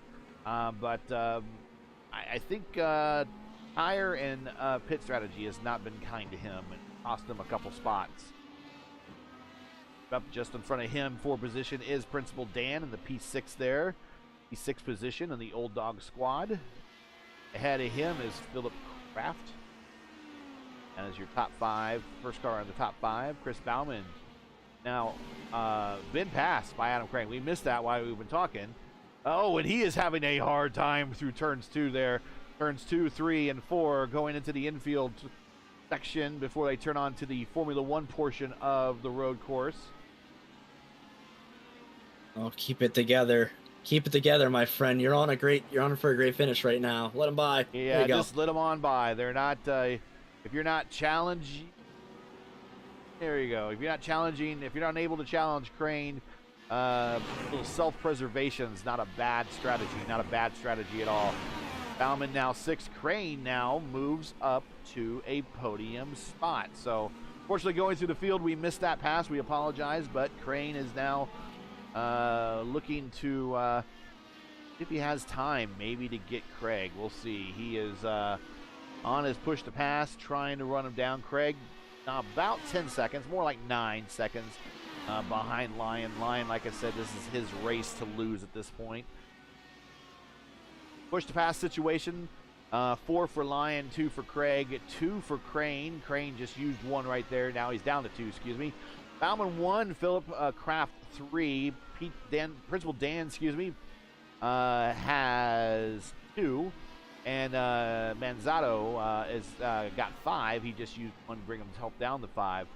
Your biggest gainers of the day, well, we're looking at Kevin Burrell and Mark Van Dalen, both up 9 spots from where they started. The guys that are looking at the opposite end, Manzato down 6. Like I said, pit strategy or something or other has not been kind to him today, and I think it's been mainly pit strategy. Yeah, pit strategy is it's been the theme of the season so far. I mean, especially with the compound rule being in effect now, with us having to use both sets of compounds, yes, definitely was going to throw a little bit of intrigue into it. I would have never thought that it would have had an impact on the races like this, though. Like, it has been outstanding, and it's probably the best quality of life update that I've seen iRacing do with all across all the service, not just here, but the most of the formula cars that have multiple compounds too. So, well, the only the Open and the IAS series require the tire change. Actually, fixed does not require the tire change. It's not in the fixed rules set yet. Not sure why, but that's something interesting. So, if you watch the fixed race and you say, hey, I've seen them not change tires or change compounds, that is still a rule they allow for the time being. I would imagine that would be something they'll fix in the future. But only I think it's Open... a race. I think it's a race length. I think it's a race length thing. I mean, this is 75% race distance. Opens longer as well too. So you have 2, sometimes even 3 pit stops. And then you also sometimes have the option of just 1 pit stop. So, there's more variety. I've argued and unsuccessfully argued to make fixed a little bit longer. When I say a little bit, like 5-10 laps here and there, nothing considerably longer than that, to bring just enough of the fuel strategy into it, just enough of the tire, because they limit you with the number of tires you have. I don't understand why they limit you with the number of tires you can put on the car, but yet they do nothing else. I mean, if you do nothing else, then you really shouldn't be limiting the number of tires that you can put in the car. If I want to stop every pit stop or every lap and throw on a new set, I should be able to do that. So if you don't make them longer, all essentially the fixed series is just really one long sprint with a pit stop. That's all it is. So I would try to lobby to go just a little bit longer, and it fell on rather some big time deaf ears, which I was kind of rather surprised about. But I think the fixed series could probably go just a little bit longer and still come in under a decent time restraint where you guys could go back out and race the next series of races if they wanted to later that night. But that's just me. We're getting ready to take the white flag here very shortly as Will Lyon is running away.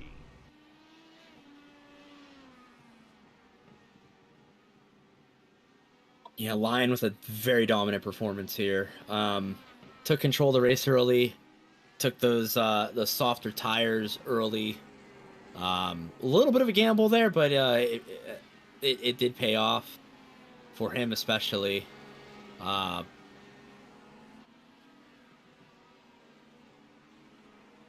It looks like Crane is trying to get up to Craig as much as possible, but I think Rashad has P2 in the bag as well. But it's 1.3 seconds, so one little mistake, you can get a toe off onto that front straight. One little bobble.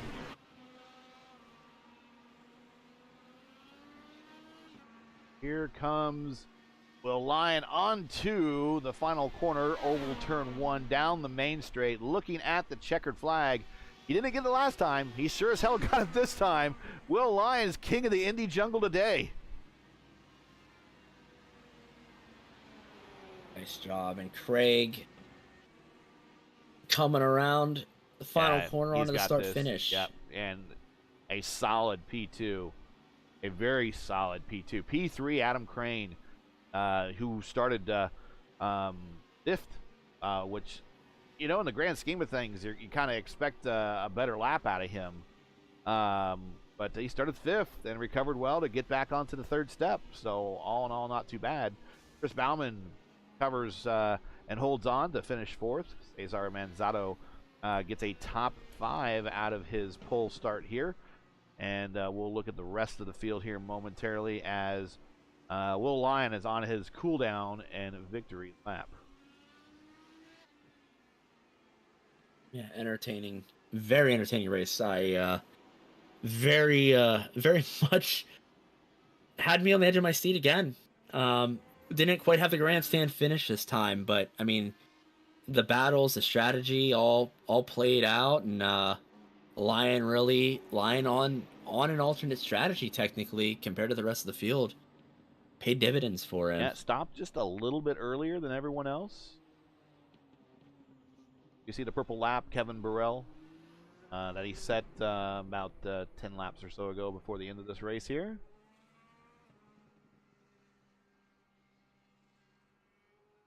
One other thing too, this is going to shake up the points a little bit. Very interested to see. This is going to bring Lyon a bit closer to Crane and company up top as well. So as the season is progressing, we're going to start to talk more about that championship. And if you're new to iRacing, there are multiple races for this series. This is generally the highest strength of field race. But they are all pretty similarly equal when they split. The top division that splits off, which is what we watch, is generally will have a similar amount of points in each race. But that can vary a little bit depending on the strength of field. But yeah, we'll definitely take a peek here, and I'm sure after Indy hits, these drivers are going to be thinking more championship than just the good finishes. Yeah, let's take a look at the tonight's final results here before we move into the interview room talk with Mr. Lyon. But take a look here at final results.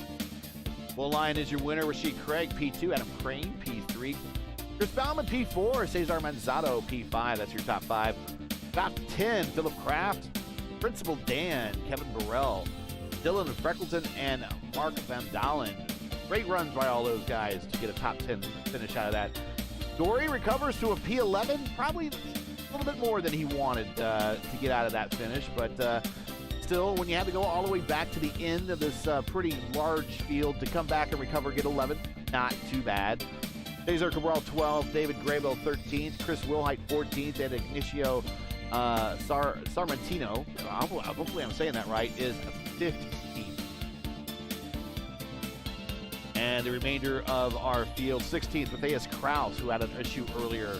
Nathan Nicholson, 17th. Bruno Miranda, where he got an incident there coming out of the pits, 18th. Lucas Chaparro, 19th. Erica Lindstrom, who had that incident on the first lap with Dory and lost their front wing, P20. Andrew Sandberg, 21. Dimitri Nanba, 22. Hayato Masuda, 23rd, and Timothy Vaughn, 24th.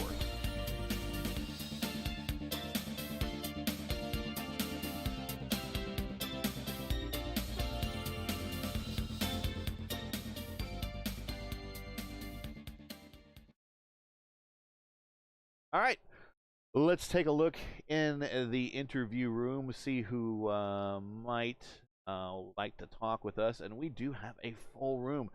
So let's get Adam Crane in here just momentarily.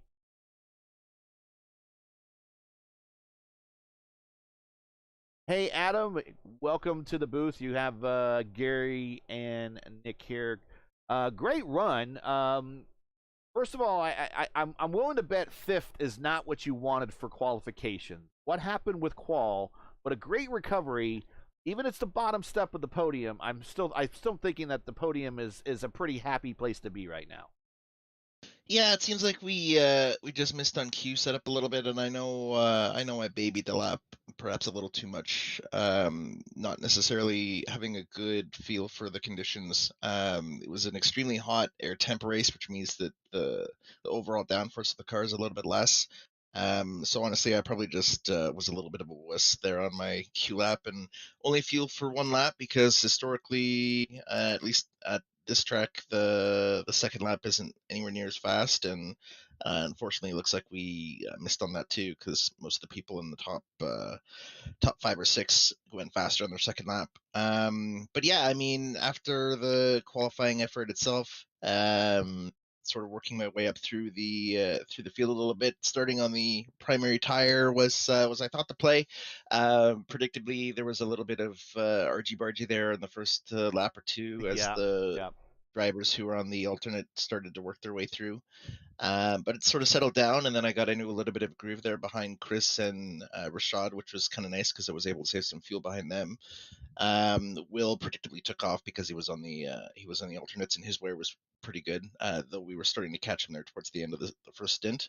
And then got past Rashad and Chris in the second stint. Was sort of just biding my time, working my way up to Will, and then just made a silly mistake, put the left rear on the grass, and looped it. So pretty disappointing because I honestly thought I had a car to win. But I mean overall, good recovery there after losing more or less 10 seconds to finish P3. Go ahead, Nick. Yeah, Gear, great recovery there, Adam. I know it's tough, especially making making a mistake like that. I would argue that with this layout, that corner onto the front straight, it's so easy to drop your wheel on. I think it's one of the most difficult corners on the service, honestly. As silly as that sounds. But yeah, no, that was a great recovery. Did you have any issues adjusting to the temperatures? Because they one of the big storylines we were following, especially that middle stint on, was the track temp kept going up and down about 3 to 5 degrees Celsius one way or another. I mean, you could definitely feel when it went up a little bit. The wind also didn't help because it was sort of gusty in places. So I mean, you definitely feel it. As far as overall grip level, it definitely just didn't feel like there was a lot of grip. But I think that's not necessarily due to the track temperature and more due to the higher air temp, where the cars just don't make as much downforce as they otherwise would.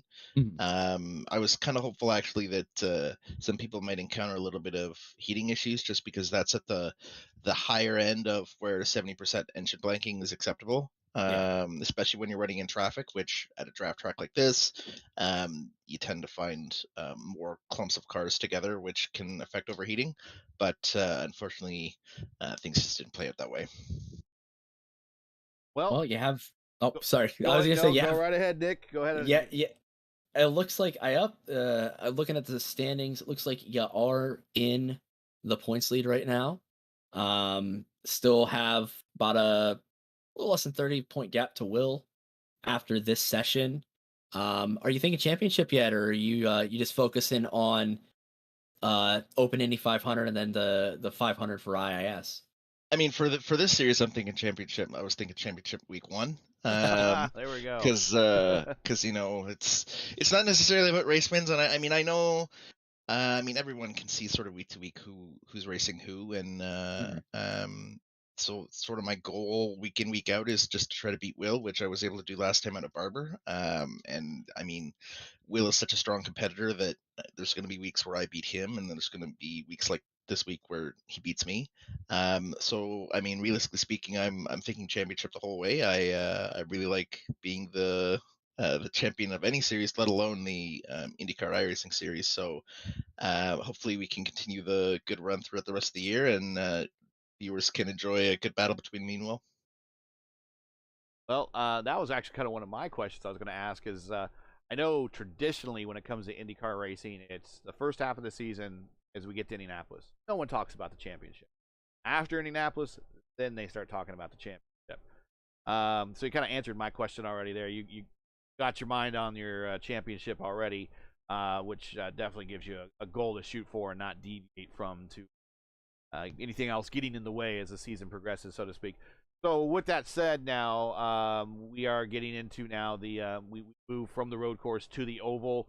I would imagine you probably have done a couple thousand, if not more, laps to of testing here. What's it feeling like for you already for the Open 500 and for the IIS 375 basically coming up here in 2 weeks? What are you thinking? Yeah, so I'm excited for the Open 500. This is always that sort of anxious period where you don't know exactly what you got or what other people have. So there's lots of talk in the virtual paddock about, what sort of times are you running and what sort of setup quirks are you like? Have you found anything, that sort of thing?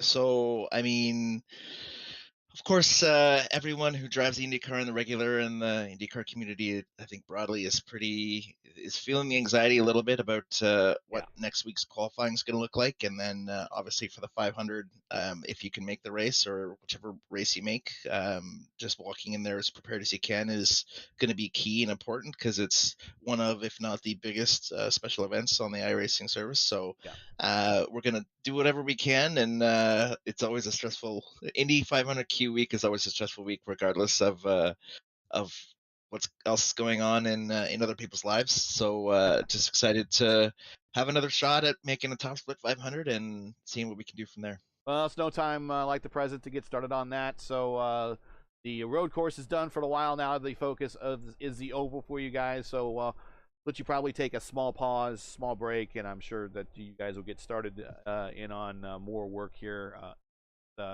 If not tonight, probably tomorrow. But congratulations on the recovery, getting to the bottom step. Definitely keeps you in the points battle, which is key. You've already talked about that. Before we let you go, anybody you'd like to say hi to, shout out to before we send you on your way? Just a big thanks to everyone at Satellite Racing for having a reasonably good car. Just my crappy driving that didn't bring home higher step on the podium. But yeah, we'll bag it next week. And congrats to everyone else who finished the race, including Will and Rashad. All right. Okay. That's it. So congratulations to Adam Craig for a very solid podium finish, and now it's time to focus on the oval. We will, one way or another, I'm sure we're gonna cross paths in one of the many Indy 500s that are going on, but we'll definitely see you in 2 weeks at the IIS 375 version. Absolutely. Thanks so much, guys. Bye. All right, let's bring on up Rashid Craig. Hey, Mr. Craig, congratulations. Welcome to the booth for the first time. Great race effort today, P2. Seemed like it went pretty smooth for you all race long. Picked up a couple good positions there mid-pack and picked up a couple positions after the pit stop. But other than that, was it other than not getting the win, was it everything else according to plan? Yeah, pretty much. The main thing was just trying to survive the first stint in the blacks and not knowing who else around me was in reds, and pretty much just trying to save fuel the whole time. And just pretty much just taking it easy, trying not to make mistakes, and kind of sit and draft where I could. What, Nick? Rashad, thank you for representing Ohio very well. I always appreciate that, first and foremost. You know what? I'm gonna ask the same question that I asked Crane a minute ago.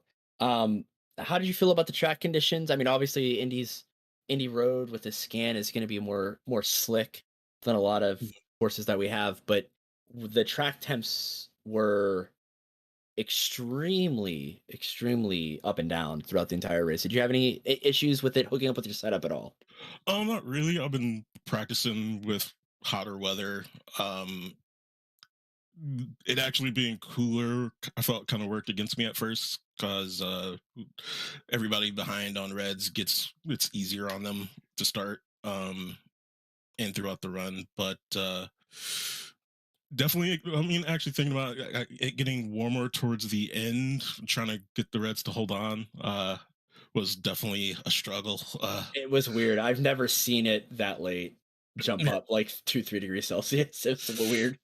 Yeah, I mean, but Indy Road's always hot, so hot like that, so it's kind of get used to it over time. So next up is the oval. Now, unlike the winner, at least to my knowledge, and maybe you can tell me otherwise here. Unlike the winner and in third place, the winner, of course, with IAR, third place with the VRS. Nice big teams that they have teammates they can bounce ideas off of and whatnot for setups on the oval. When we start getting into the runnings here of the Open 500, and then of course the IIS 375 coming up here in 2 weeks. How are you set with cooperative help with the team wise? Are you out there kind of fighting this battle solo, or do you kind of cooperatively kind of work with some other drivers in an unofficial type capacity, or allow you to I guess have the extra set of eyes and an extra brain to kind of help you out as these other bigger teams have? I'm on my own, man. Oh wow! I do use like whatever setups I can get my hands on to find something comfortable, and then kind of tweak them from there to fit me. But for the most part, I am completely on my own. I wouldn't mind being on the team though if anybody were to offer. Wow. Well, there you hear it, folks. We will lobby here on behalf of Rashad. This guy needs to be on a team. It's like, wow, you're always up there every week, and you're doing this by yourself. Unbelievable. But I wish you nothing but the best here in the 500. I think here in Indianapolis, and I'm a longtime resident, whenever the single car underdog efforts ever came to the 500, the fans always took a big liking to those. So we will definitely be watching you in whatever 500 that you'll be running, definitely the 375, and we have that here in about 2 weeks. Before we let you go, though, this is your first kind of chance to talk with us up in the booth this season. Anybody you want to say hi to, shout out to while we have you here? Not particularly. Just maybe to family. I know they're not watching this because they're not into racing like I am, but like they've definitely kind of supported my interest in it and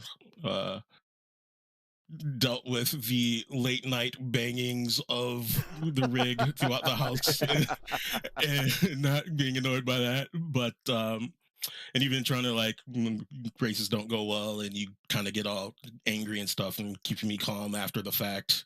But definitely my friends and family to kind of help me enjoy this hobby. Yeah, it's a tough one to do. I have a sticker on one of my monitors that says it's just a game. Sometimes it helps, but a lot of times it doesn't. But today, I'm sure you feel really good. P2, congratulations. Yep. Moving on to the Indy Oval next. You're well within the point battle here and everything, and maybe we've just lobbied to get you some teammates here in the future as well. So we will see. But congratulations, and we're going to see you here in a couple weeks on the Oval. All right, thanks, guys. Take care. Yep. All right, and now we want to bring up the winner here.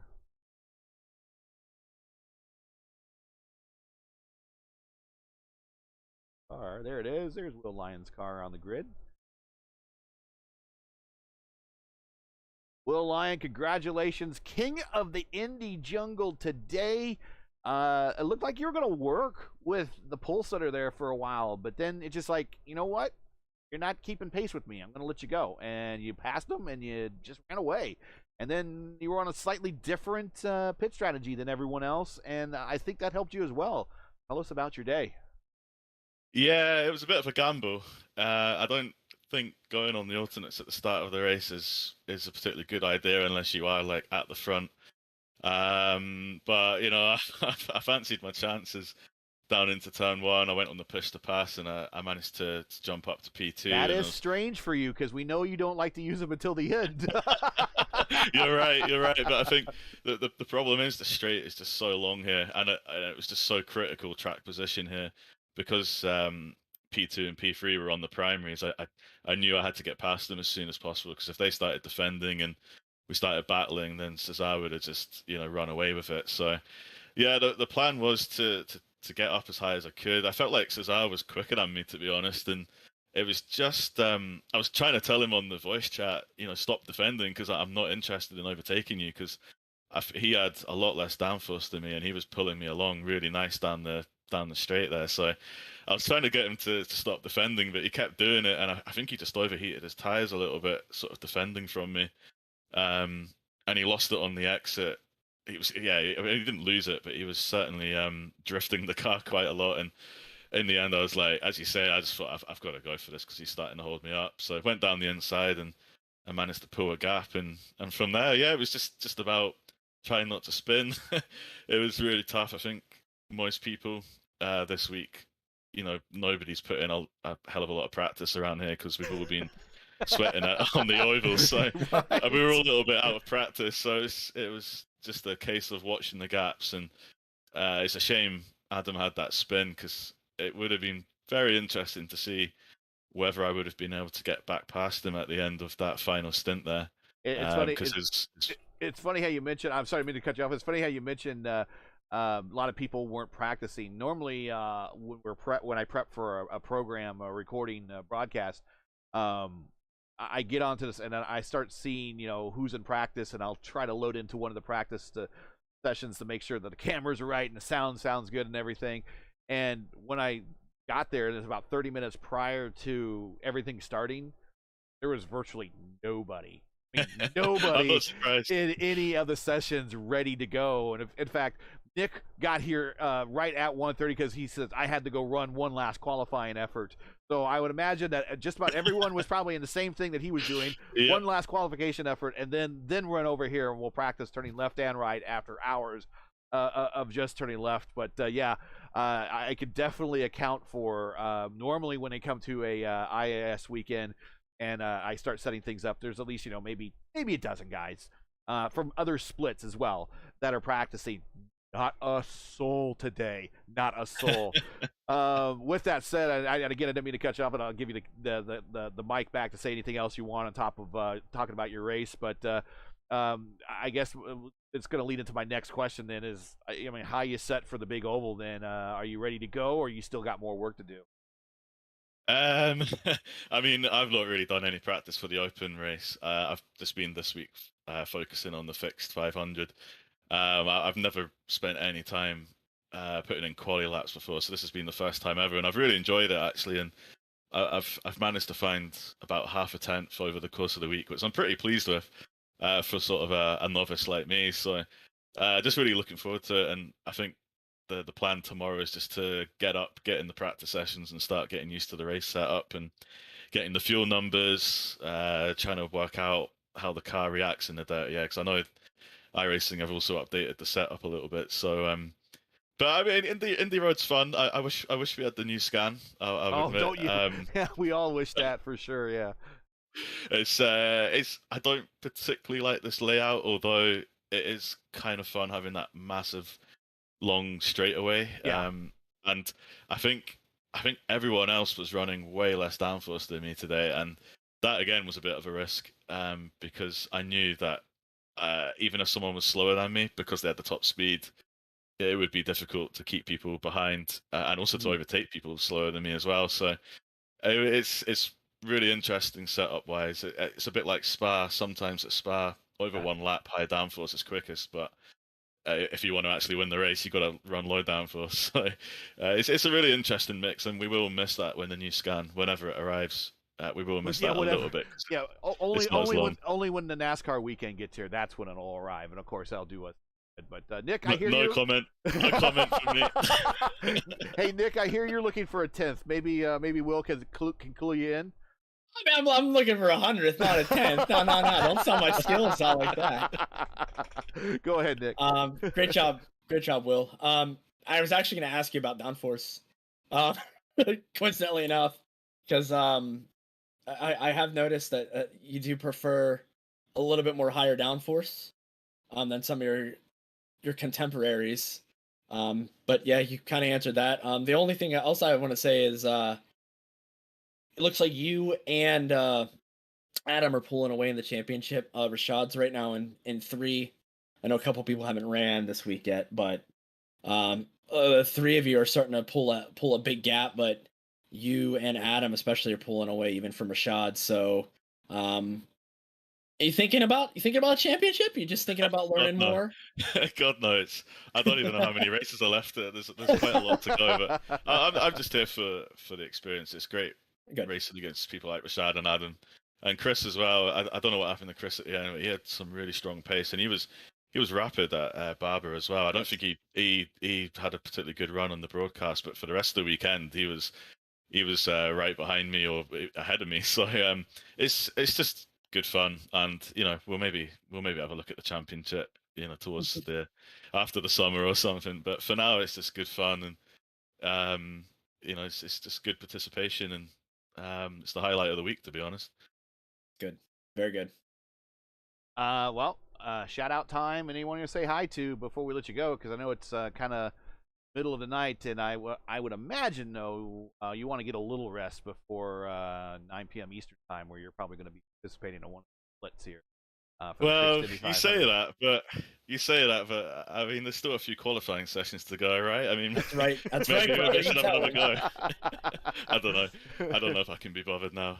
I'm a bit burnt out with it, but no, just a shout out to everyone at Indy Alliance. Not for this race, but for the Indy 500, we've been the advice from people like Jasper and AJ all week has just been priceless, and it's really, really helped me. So a big shout out to those guys, and first of all, bringing me into the team and also helping me out, helping the oval noob here. So yeah, big thanks to them.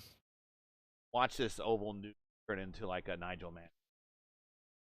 Winning. Let's hope so. Do I need a mustache? You mean you don't have one? Have I thought everyone in Britain No. had one. I'll find one. No one will notice the difference.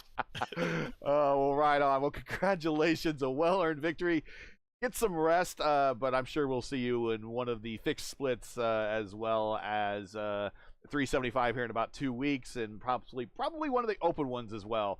So lots of laps to go here at Indy on the oval still. Congratulations, and we'll see you in a bit. Thanks, guys. See you next time. Well, I'm sure that you want to go and do some laps here because there's still some time left to improve. Already doing them, Gary. He's already sitting in doing the interview. I did the interview while cranking laps out. Multitasking. Okay, final thoughts here on the road course, and then we move on to the oval, and then of course after that we'll talk about how the championship shakes up, because I'm still traditional when it comes to IndyCar racing, is that the championship really doesn't matter until after the 500. Thoughts here on the road course before moving on to the festivities later tonight when fixed 500 opens up here at 9 p.m. Eastern. Yeah, I think we'll hit the nail on the head there with one of the final statements he made. It's just have fun. I mean, we do sim racing for a hobby. Some of us even in the series do it semi or totally professionally. But at the heart of it all, it's having fun, and this race was quite fun. Very enjoyable, entertaining as always.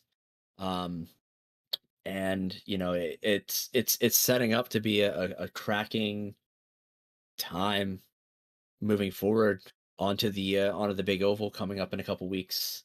So a lot of storylines are playing out, especially Rashad not even being affiliated with a major team. Wow. I didn't even think about that. Like that's huge. So again, if he's a free agent, folks, you're watching, sign him up because he's been on a tear this season so far. We are the matchmakers. We make sure that happens. But yeah, just the improvement from everybody. Yeah. Even like Burrell. I know Miranda got taken out early. Kraft as well. Like everybody has been improving so much. So it's just this almost semi-informal midway point of the season. It's really nice to see everybody coming on strong. All right. Well, I think that's going to do it. just a quick programming note again. Now, in terms of the broadcast top split for the fixed Indy, that's 1 p.m. tomorrow on Race Spot. The likelihood that we will see you in that race is 50-50. 50-50 at this point. Okay. I need about a 100th of a second, but it's a log jam between Alex Van de Sant in like 24th, 25th, and then me only about 15 thousandths behind him. So, and I'm sitting 43rd. So hey, hope for the best. This is the best I've ever done in any 500 qualification, so I'll take it. Well, all you in chat watching from home, make sure to when you do follow, you don't make the top split, but decide not to race in that 1 o'clock race tomorrow at 1 o'clock p.m. Eastern. Make sure to root for Nick. If he's in the split that you're watching there, I'm sure he would appreciate that. Programming note for us, though, for Race First, 9 p.m. time. That's when the first fixed 500 session opens up. We will be covering. We're not going to try to make it a meme race. We're not going to try to make it anything else other than we realize everybody has a place they need to start somewhere when it comes to IndyCar racing and racing in Indy 500. That means making the bottom split. That means making the bottom split. So we're going to cover the bottom split for this year's fixed 500. Like I said, Friday the 13th. What could go wrong?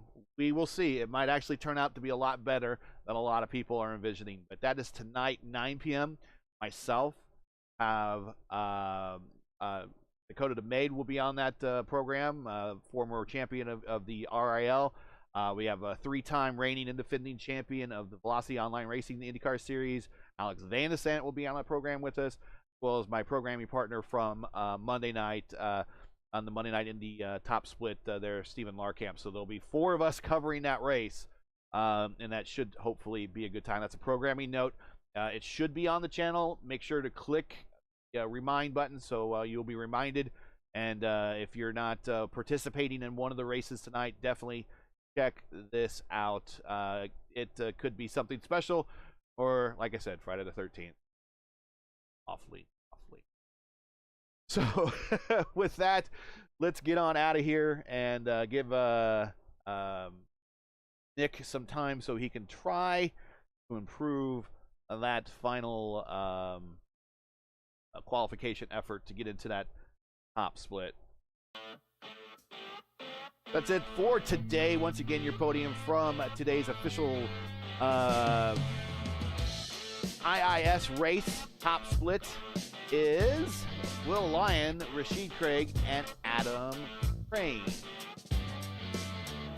I hope if I had my actual script here.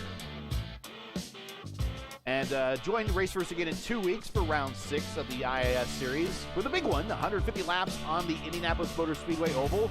Coverage should begin approximately 2 p.m. Eastern time on YouTube. Again, that is 2 p.m. Eastern on YouTube at youtube.com/racefirst. As always, check the official iRacing schedule or our channel for the correct time in your area. Hey, we love bringing these races to you, but they're not easy and require time and money to produce. If you share our passion for the sport of IndyCar and have enjoyed our coverage of the IndyCar iRacing series, please take a moment to go visit our GoFundMe page and donate to our broadcast fund. You can find a link at the bottom of the screen or in our description. We realize real-world events have made money tight, so any contribution is greatly appreciated. We thank you for watching and making us a part of your Friday afternoon season. Now, as you know, the YouTube algorithm game is not an easy one, so please help support your friends at RaceVerse with the monthly grind. Leave a comment below and let us know what you thought of today's race, actually. And if you enjoyed today's coverage, support us by smashing like in the video. Just like this, right here. Bam. If you are new, click subscribe while at it. Hit the bell for weekly reminders so you don't miss out on more Race Versus iRacing IndyCar programming. Just like this. All these animations help out. So, including our weekly coverage of the Monday Night Indy Fix Top Split at 8:15 p.m. Eastern Time weekly, and starting in June, join myself at Jalopnik.com, Ryan Eric King, as we will be bringing you exclusive coverage of Season 5 of the Revolution IndyCar League Schaefer IndyCar Series. Keep your browsers set here for the most in-depth IndyCar knowledge on all of iRacing. That's RaceVerse. We know what Indy means. For business inquiries and to learn more about RaceVerse and what we do, visit raceverse.com or follow us on Twitter There's all of our addresses at the bottom of the screen. So, for Nick Sadiq, I am Gary Gatto, and everyone else at Race First say to all, have a great weekend. Thanks for watching. And to all the men and women in the military serving and as first responders, Godspeed, God bless, and come home safe. Thanks again, everyone. Catch us again in 2 weeks on the Indy Oval for the next race of the iRacing IndyCar Series. And don't forget, tonight, 9 p.m. Eastern, is the Race First coverage of the fixed Indy 500 bottom split. Again, 9 p.m. Eastern, right here on YouTube at youtube.com/racers. Don't miss it. So long.